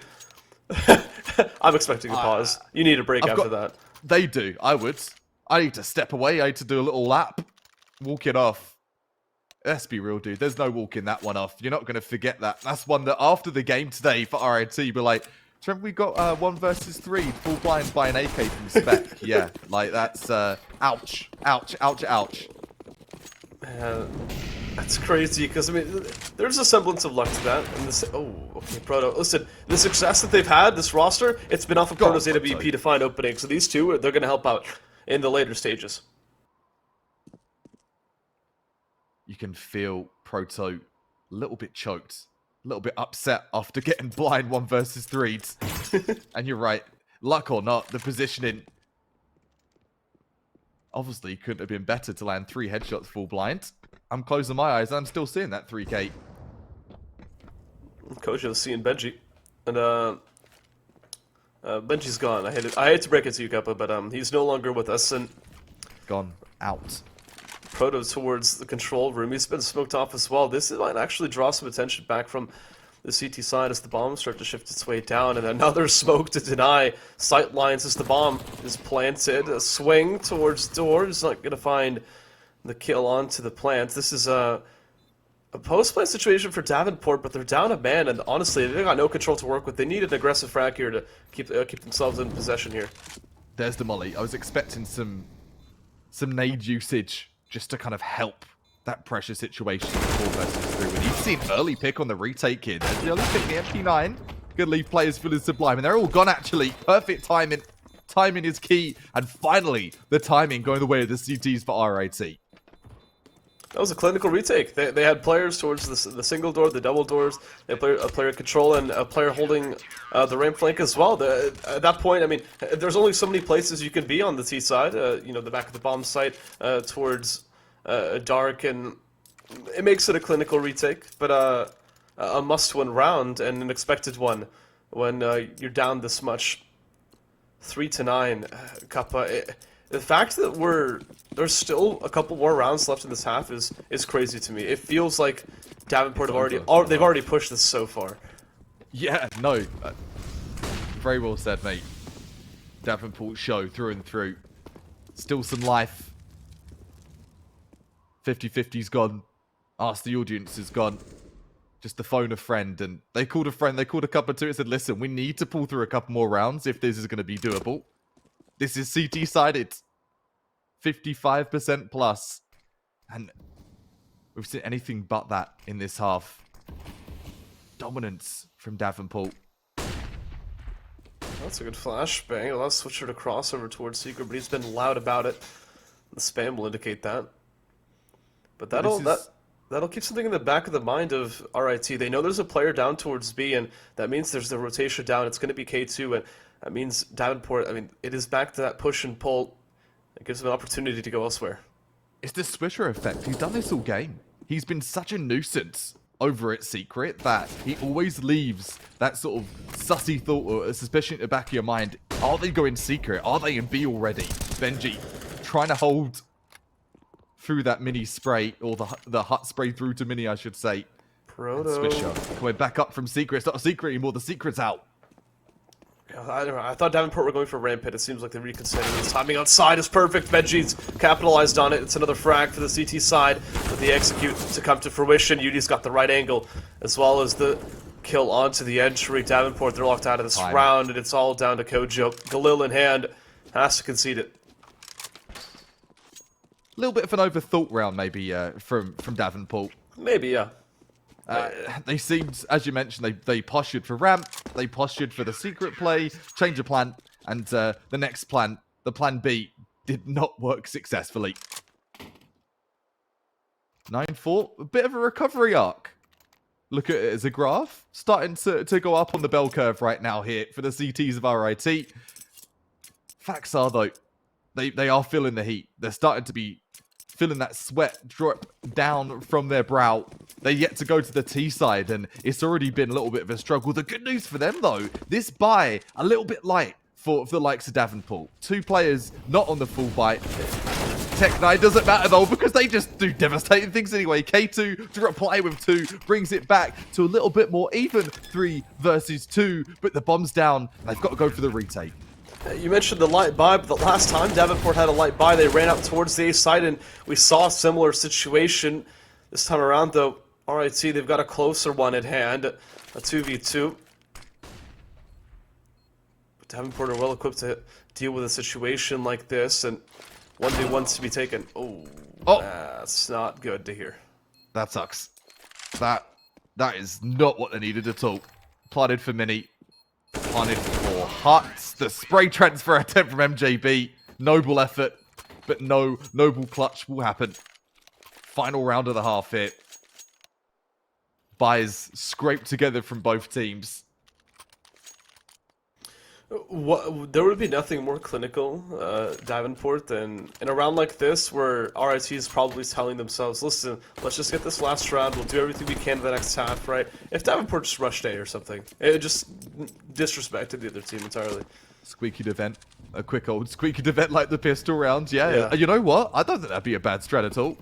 Expect the unexpected, they said, and Swisher still trying to get that false cue. They're outside. And it's happened so many times. The prediction finally coming through. Proto take a chunk out of Swish Up, put him into the grave, and it's down to 5-on-3.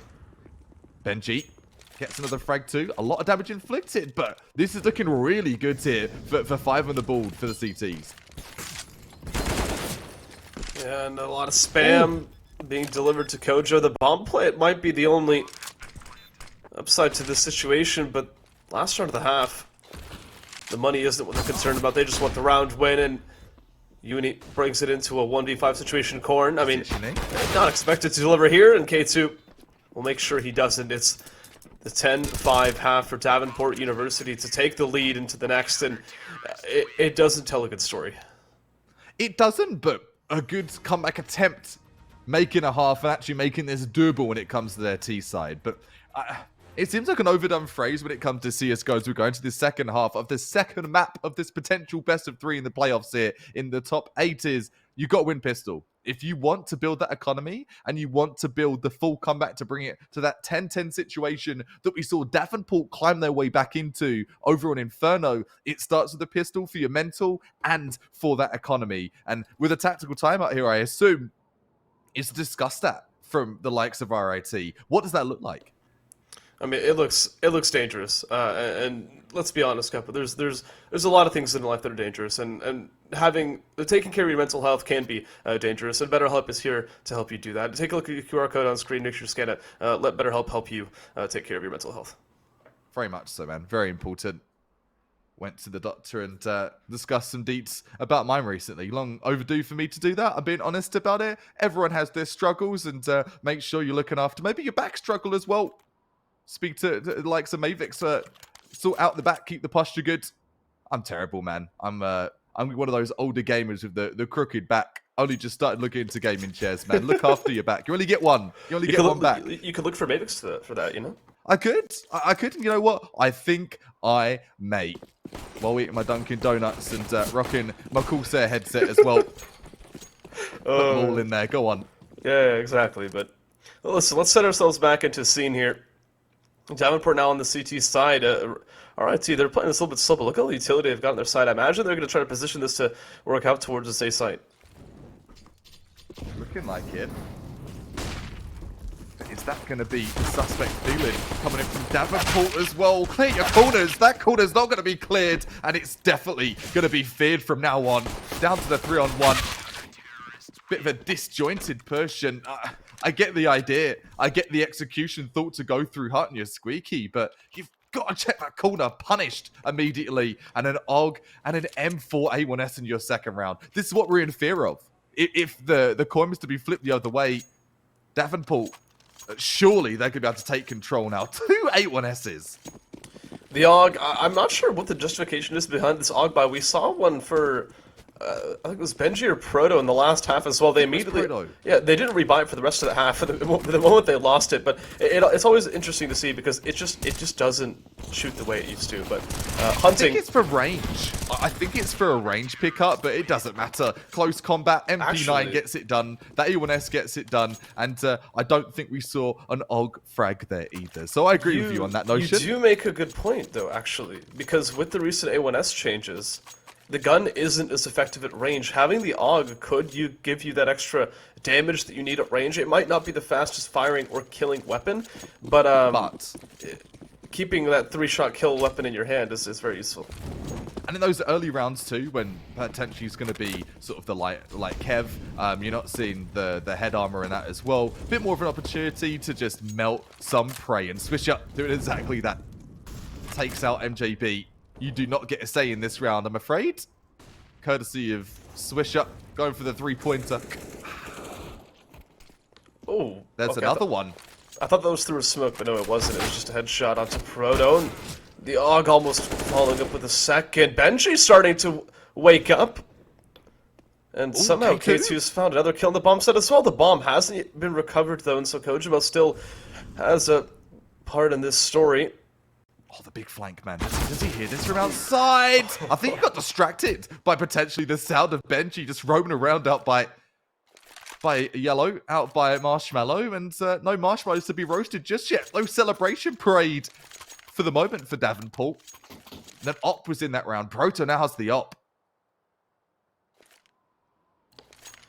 And that sets him up very nicely, and it's a T-side victory for RIT to try to set them up, to repeat what Davenport were able to accomplish, but Davenport do reinvest. They'd like to get this game over with.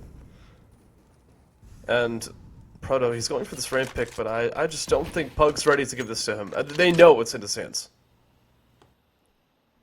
A T-side Op on Nuke? Fantastic for a team that are going to be overexerting, showing a little bit too much skin, has run out in the open, and bam, easy one tap. But at this level of gunplay, it isn't as useful as it may seem on paper. Maybe for the outside play, but the rifles, they're important. Uni gets the first blood, gets the entry, and this is where they're going to start to get kicked off. For post-plant, this up could be huge.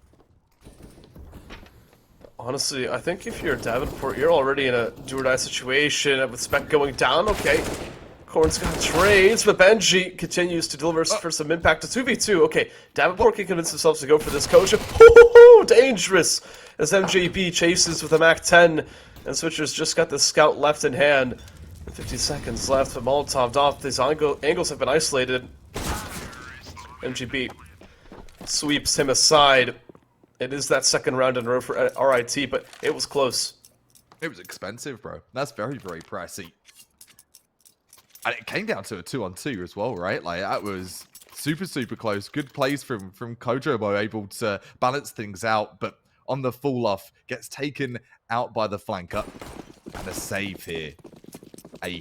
Almost full-fledged save. 5-7, the P2.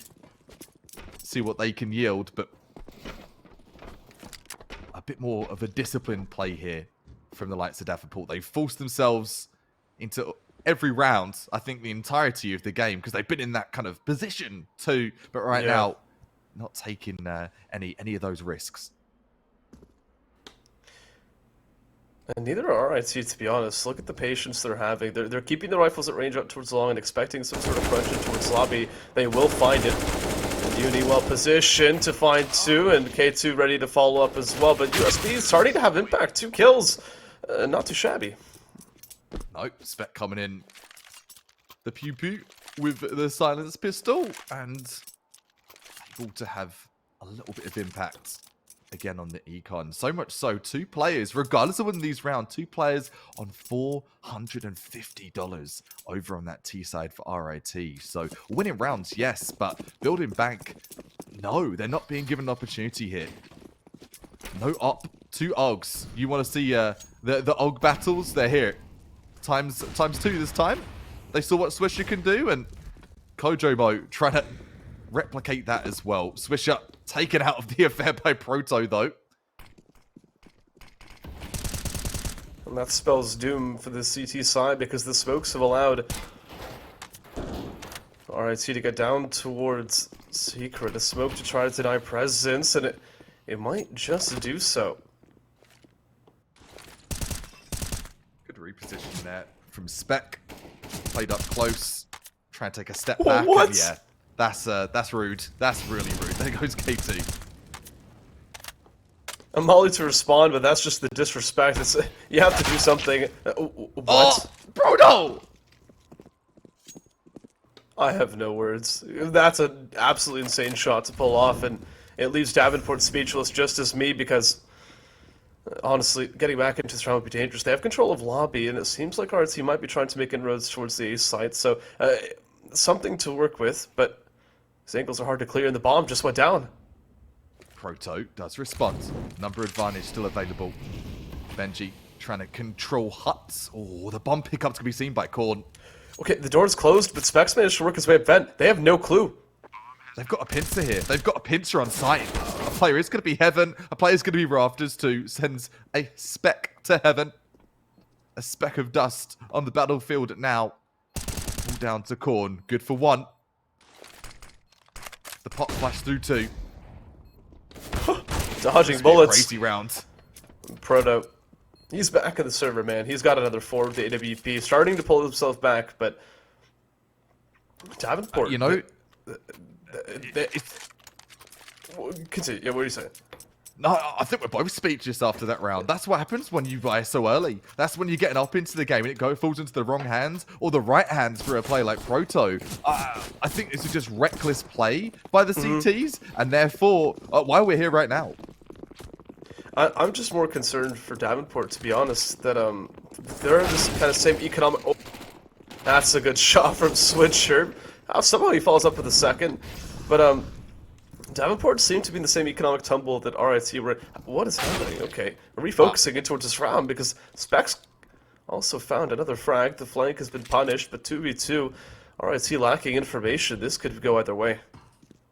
I think you're seeing that. An unwinnable round on paper with any other team in the collegiate scene is winnable by Davenport University.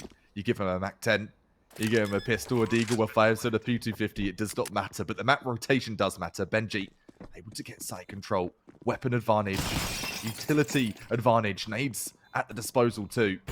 This has to be a fast retake. They've got no choice.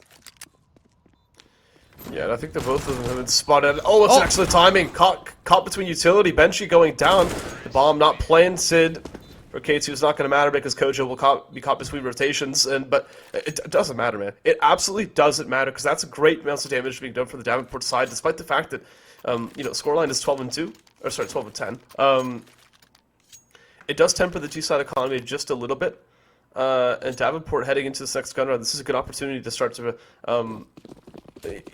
put things as they should be, so to speak.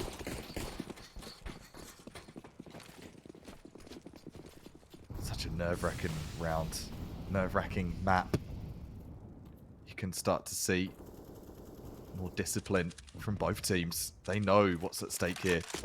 And Davenport don't want to go to the thirds. They do not want to end up on overpass. Overpass on those maps that Benji obviously wants to stamp their ticket in to see. That's not good, though. Benji getting caught off guard there means that RIT have lost all control towards outside. And so, the rest of this utility, it's either going to send them out towards A or in towards this ramp pit, but Pug's ready and waiting. Oh, okay, it's actually, a timing's been opened up. Pug fell off. Pug completely fell off, left it open for business. Ramp, hell, the choice is all RITs. Where do Rogers to go here? I think they're going to try and go for the heaven play. I love this. They're going towards A, yeah. And Davenport are going to have absolutely no clue. The problem is, where are they going to split their attention? I think they're going to go back towards Mini, and Korn's not going to be ready for this, but Davenport have pushed towards outside. They know that RIT went towards ramp. They just don't know how far it's gone. There's the big flank. That is a huge flank. One trade comes in, though. Does make it a 3-on-2. Anything's doable. One player disadvantages nothing, but make one player on their own might be a little too much. Pug gets a straggler. 1 versus 2 for the big Pug. It's a nade as well, but the close combat not going to be accounted for. You need to bail out Proto in the problem zone. There's the timeout. And a timeout couldn't have come sooner, bro. Like, 25 and 15 for K2. Top fragger in the entirety of the server right now. Spec seems to just be having a blast. If you recall from that first half, I think it was Swisher or Spec, one of the S names, almost got the ace, got that delightful 4K. I think it was Spec, if my memory serves me correctly. Where'd that go now? Where is that confidence now? I have absolutely no idea, but there's a lot of concern on the Davenport side because they've had several attempts at gut rounds here to start pulling rounds back into their favor, and they just haven't been succeeding. And so this is a kind of a half buy to give themselves a good shot into the round, but they're really focused on this next one. I don't think that pause was for this round. I think it's the, hey guys, what are we doing? We're really not having, oh, that's not a very good way to start the round. That's not the start they're looking for, is it? Yeah, but Davenport really need to be focused on winning out their gun rounds because they're really falling short and it's costing them. Okay. Yes. That's exactly what you want. Kojo picking up frags and he's got himself 3. Proto yet to be spotted, but he's got the AWP and the bombs just right behind him. Timing is going to be crucial here, positioning just as much. Kojo doesn't have the one tap up He hears him. Some sensational frags so far, and only a molly for utility. Proto on the prowl of the op. The off angle needs to be crucial so that he doesn't get cleared by this AWP. I think Kojo's got it. Oh, if he goes into what's many, this could be shoulder. It's there, but 4x3, it betrays him. I'm sure of it. Kojimo with the 4K. I was setting them up for the gun round, but they don't need it. They got it in the pistols. Betrayed by the 4x3. I need to know now. I need to know what resolution they're on because, yeah, good use of positioning. Excellent play coming in from Kojimo at the best time possible. Not just for the half, but for the entirety of this best of 3. That could be the saving grace. They're broke. They fully invested into this. I'm talking about RIT. K2, he's taking a lot of points of damage. I think that was towards outside. I'm not sure that's ended up happening by the wrong end of a Molotov, but they found themselves down towards Secret as Benji takes a couple points of damage exactly. And this is interesting because all of a sudden we're getting into, 1-2 shot kill territories for the A1S, and this read down towards B has come through. It's Kojimo and Pug that have come down. They're at least close rotates if need be, and Davenport yet to trip up in this round. Watch your slips, trips, and falls. You see the signs everywhere. Your hard hat. I'm talking to RIT. Need to wear a hard hat with all the fragments, all the flak coming on them in this game. Just when you think Davenport have lost control, they grab it by both hands and take immediate control. And that's what they're doing right now. Both hands on the steering wheel, buckled in. And they want to lock this down for the win. So much to do. 43 seconds. The late explosive executions from RIT have been lacking versus Davenport's late execution. But they've got no choice now. They've got 30 seconds. They've got to go. Switchers just spotted the op crossing towards Secret. This is a confirmation. The B bomb site is the intended target with 25 seconds left. Pug's still in the back of the bomb site. He's been loud about this due to the spam. But entry pathing needs to be huge. And it's Pug to find the first kill. Okay. Traded out, but that might just be enough to set up Davenport for this retake situation. The flank look at the flank towards Rampant. All of a sudden, it's all down to K2. This is a disaster. A gun to be saved, but the time betraying RIT. If they just waited a couple moments, it would have been K2 to kind of be the savior for the round, but he just couldn't be forgiven by that countdown. So now, financial issues surface. They've stacked up the credit cards. They've done everything they can, but everything's maxed out. And this is it. This is the moment of truth. This is what it's all about when it comes to CSGO for the NA Star League playoffs. You've got to be able to respond in these super high, hot and heavy situations of pressure. And Glax is looking at, do you save for the last round? I think that's the talk of in this timeout, and real talk. Do you save for that last round? Do you force in and try and get something done now? I think you've got to save. It's not a good look. Yeah, it's not a feel good, but you really don't have a choice. In this situation, I think it's almost guaranteed that you save. You're just not going to stand a chance on nuke against the rifles like this with pistols unless you rush out towards the A side. Essentially, that's one of your only chances. So we saw Davenport have success with that. But overall, it's not a reliable strategy, and then you would be setting yourself up for failure in the next round as well. So I think they're going to try to guarantee themselves some semblance of a gun round into the last round. But is this the first round that we're seeing RIT save in this half? I think so. That's crazy to me. Like, on your T side, we're reaching the end of this game, and they've saved once. That's crazy, you're right. To get to this point, again, where perhaps a bit of a mismanagement of Econ. Like, we've seen some hyper-risky rounds from both teams, but Davenport about to bounce back. They've had a bit more spring in their step to get them back into business. One flash, that's it. That's oh my an aid. That nade! That nade! That's it. That's lights out. Absolutely no words need to be said other than Davenport's having success. It's crazy, man.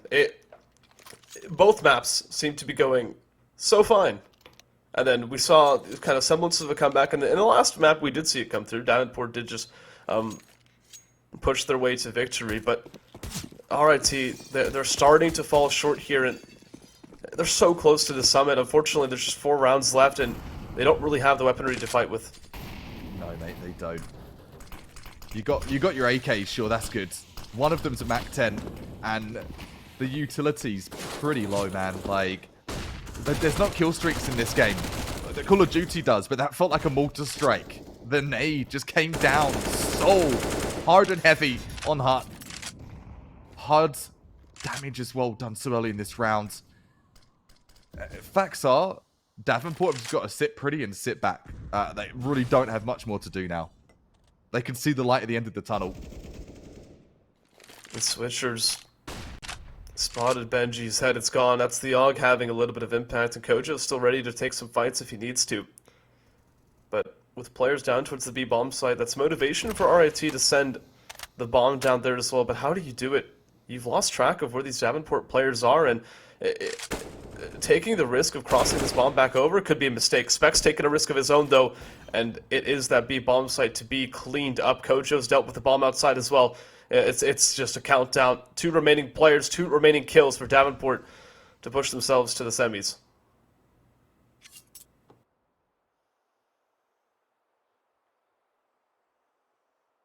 They've been there before.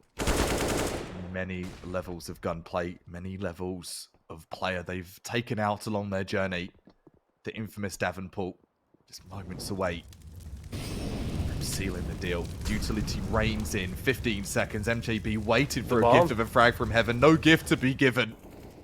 Nothing to be given at all. Okay. That's it.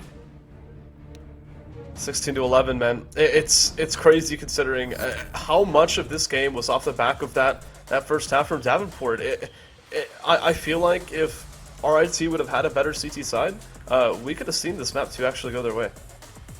I was thinking maybe even the brink of like an overtime to come through. But Sure. You're right, it starts with that first half, and if you've not had the half you're looking for, especially when it comes to like your CT side, it's going to be grim. And grim's exactly what happened, and a win coming through from Davenport. The highlight reel coming in here, seeing Sensational with the blind 3K. Man. I think that's my highlight. If I'm feeling good about anyone with that, it's going to be that 4K coming in from Spec. My goodness. Full blinds. Just close your eyes and just hold mouse 1. No problem. I don't know how you pull stuff like that off, man.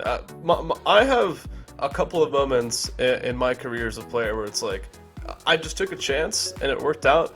That's never happened to me. That's crazy. I'm still waiting for that moment. We're still waiting for that moment. But for Davenport, that's a moment they live, eat, sleep and breathe as they go through to the semi-final. For RIT, though, a good performance over on map number 1 for that first half. Unfortunate, really, to see how things panned out for it to be done in 2 maps. It could have gone to that third, but some VOD reviews and maybe just a pause to see what happened against a team like Davenport. You mentioned they're underdogs. They statistically were. It was almost statistically impossible to win this game, and they really did do everything they could to make it competitive. And for both of the score results that we saw for 2 maps, I'm actually quite impressed from what RIT put down, and they should be for themselves. Not Copium, that's just from the coach, from the analytical standpoint. If you're going against Davenport the night before, you're going to have trouble sleeping. And I'm talking because it's intimidating to play against an unbeaten team. And they did their absolute best today to make it competitive and bring out as much strategy as possible. So congrats to Davenport. But for RIT,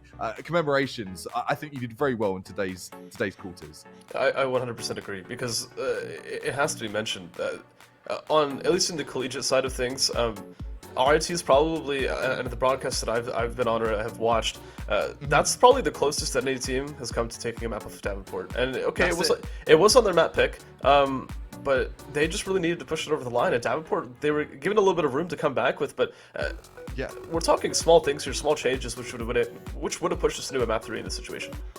Micro changes, and I think that's the difference between a team like Davenport, who are achieving things beyond their years, beyond teams, or beyond players that have got a whole career without achieving some things they've achieved already. But for RIT, you hit the nail on the head, brother. Like, yeah, it's a tough game. They outplayed Kojobo, they outplayed Spec, you outplayed Swisher.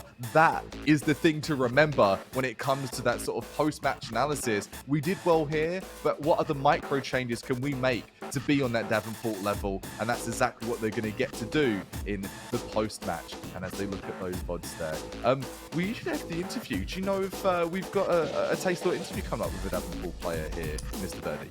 I think we do have Kojo coming up sooner rather than later, but I think we still need to set that up, I assume. But let's take that's a little time to talk about. I mean, we mentioned how this was a close affair from RIT. Who are the players that you're looking at and saying, like, listen, you did everything you could, or who stepped up to put us in the situation where we're having that conversation? Benji, man. Like, let's talk about Benji and Inferno. We've got some talk of Nuke. I think a few more problems that arose on Nuke. But for Inferno itself, Benji was a frag machine. Like, I think it was 13 into 1 point, 15 in 5, and then started to fall off in that second half before it became the Swisher show. Swisher, I think, dropped just over 30. I think 31 frags before we were done there. So to compete against a player like Swisher, Benji has had a formidable season. Has played so damn well, and I want to say he's a very consistent player for RIT. If we could work more around that Benji play, they're allowing Benji to go for those big flanks. They're allowing Benji just to do Benji things. Achieving that at the top level against Davenport, that's sick. But does that work in every situation? Does that one cookie cutter work for every single map? Unfortunately not. And that's where we went over to Nuke, and the same kind of one tricks weren't working. So I'd love to see a bit more dynamic gameplay when it comes to a map like Nuke, but that's so much easier said than done. There's gunplay plus the strategy. It's a really complex map, Nuke, and it's not one that you can solve overnight once you play Davenport.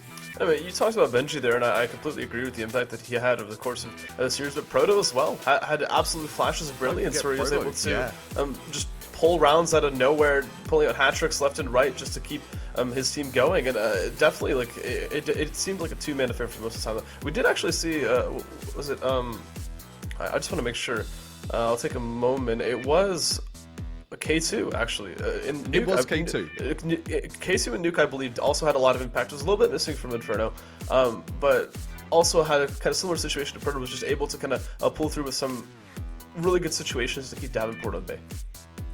And that's exactly it, right? At the back of your mind, when you're playing a team like Davenport, you're like, we've got to keep him at bay. We've got to keep him at arm's length, and that arm's length turned into a hand of length, and that's exactly why we ended up where we are. We've talked enough about K2, we've talked about Proto, talked about Benji. Let's talk about Davenport, the team that has made it through to the semi-finals for the NA Star League of playoffs. We do have Kojo Mole, the infamous chap himself, the nerfed Oppa, but still clicking heads. Kojo Mole, how's it going, bro? How you doing? How you feeling? Feeling good, thank you. Heck yeah, man. Take it away, buddy. Fire the questions at this man. Yeah, so first question, I mean, we proposed that, like, heading into Inferno, it seemed like it was a scare, especially at the end of the first half. Was there a moment during that game where you guys were realizing that it was getting away from you guys? Heading into the second half, what was kind of different that allowed you guys to pull through?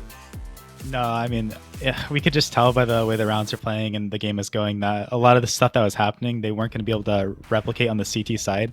So I think we were down like 4-9 or 4-7 at some point, and literally we're chilling, we're good. We knew that we already had enough rounds. We wanted way more, but you know, regardless, we were going to be set going into T side. I wanted to mention this before I forget it, because I've got a brain like a sieve, Kojo. Not able to play at your guys' level for sure with the goldfish brain. But my question, those tactical timeouts, man, the turnaround from those tactical timeouts was absolute fire for this series. Why? What was spoken about? And don't have to give away the secrets, that's for yours to tell. Don't have to kiss and tell for everything, but what happened? Because those Tech 9 rounds were so explosive that it even caught us off guard. Fill us in a bit on that. Yeah, I mean, I think it's just a mental reset, and you know, we're just running back through strategies that we already have and plays that we already have, and it kind of just gives us a moment to breathe and, you know, slow the game down and think what's going to work against them. We have a limited buy here. What are we going to do? Regardless if we win this round, we'll be set going into the next. So I think it just gives us a moment to reset and actually think clearly without, you know, worrying about too much of what's going on or what the score is. Like, we could care less. We're just going to play the round in front of us, and that's all we need with those timeouts. Yeah, super disciplined gameplay. Love seeing the use of tactical timeout, especially in the collegiate scene. I think it's something that really isn't utilized enough, and set an example why you are undefeated here in the playoffs, and just making it look easier. I'm not gonna lie. Good stuff from you there, Kojo. What else you got, buddy? What other questions have we got for this gen? Yeah, so I mean, we're all familiar with this Davenport storyline of you guys yet to lose a map not only here but in the advanced season as well. And so I mean, looking forward, I mean, this puts you guys into the semifinals as far as I'm aware. You guys will be playing the winner of Kennesaw State versus Kansas State. Are those teams you're familiar with? Is there a team you'd prefer to play? I'm familiar with both those teams. I really don't care out of those two which one we play. To be honest with you, we're gonna play our game, and it's up to these teams to play to our level. So I don't really care who we play, to be honest. Completely fair. And that's a level of confidence I definitely appreciate as well. It's nice to know. Cause I don't think it's insult to anyone in the league to say that you guys are pretty far ahead of everybody else, and it comes down to not only the level of play that you guys have been at for a while, it's the infrastructure around you guys, how long you guys have been here, and definitely for sure. But I'll leave it there. Kappa, you got anything else you want to add to the situation? I think a question that every opper that watches you play has a question for you. Okay, how's the new op feeling? Are you feeling out of the game? Because I made a bit of a grim comment, okay, and it's feel free to watch back. I said, Hojo not stepping up with the op, boom, gets the call out of the op over on Archers. How's it feeling? Is the op feeling different? It's good to hear from a player of your experience too. How's it feeling in the server? I'm not gonna lie, in that whole best of 3, I think I had one moment where I even had a moment where I had to reload in the middle of a fight where I'm like, oh, no, to be honest, my performance today was pretty bad, but it has nothing to do with the op, and I'm just happy that my teammates could pick me up and carry me across the finish line, and I had some big rounds for them, but overall, I mean, overall, I'm very happy with how we played as a unit, and I'm happy I could at least help them out a bit. But yeah, the new update's great. I think it's a much needed change. It hurts to say that as an offer, but yeah, it's needed. That's puts the pride aside, puts the ego aside, and that is a very honest comment. I think it was overdue, and you did have a sick play, the 4K, if I remember serves you correctly, with the AK against Proto, and truthfully, that swung the entire game. That was such an important round, so you can up, but you can drop it and you can pick up an AK as well. So you heard it here first. Not just an upper, a rifler as well. Kojo, it's something we like to do here at the Star League. You got any big thanks, any love to share in the community for yourself or the team? Yeah, I'd just like to thank everybody that supports me and Davenport boys, especially in our run in advance. But most importantly, I'd like to shout out my parents who watch every single game, and also my wonderful girlfriend for giving me a place to play during this little break we have, and always supporting me as well. Awesome, man. Love that. Love the fam jam being behind you. All the love I'm sure you're gonna feel over on the Bluebird app as well. Well, that being said, any more questions, Birdie, or you all questioned out, boss?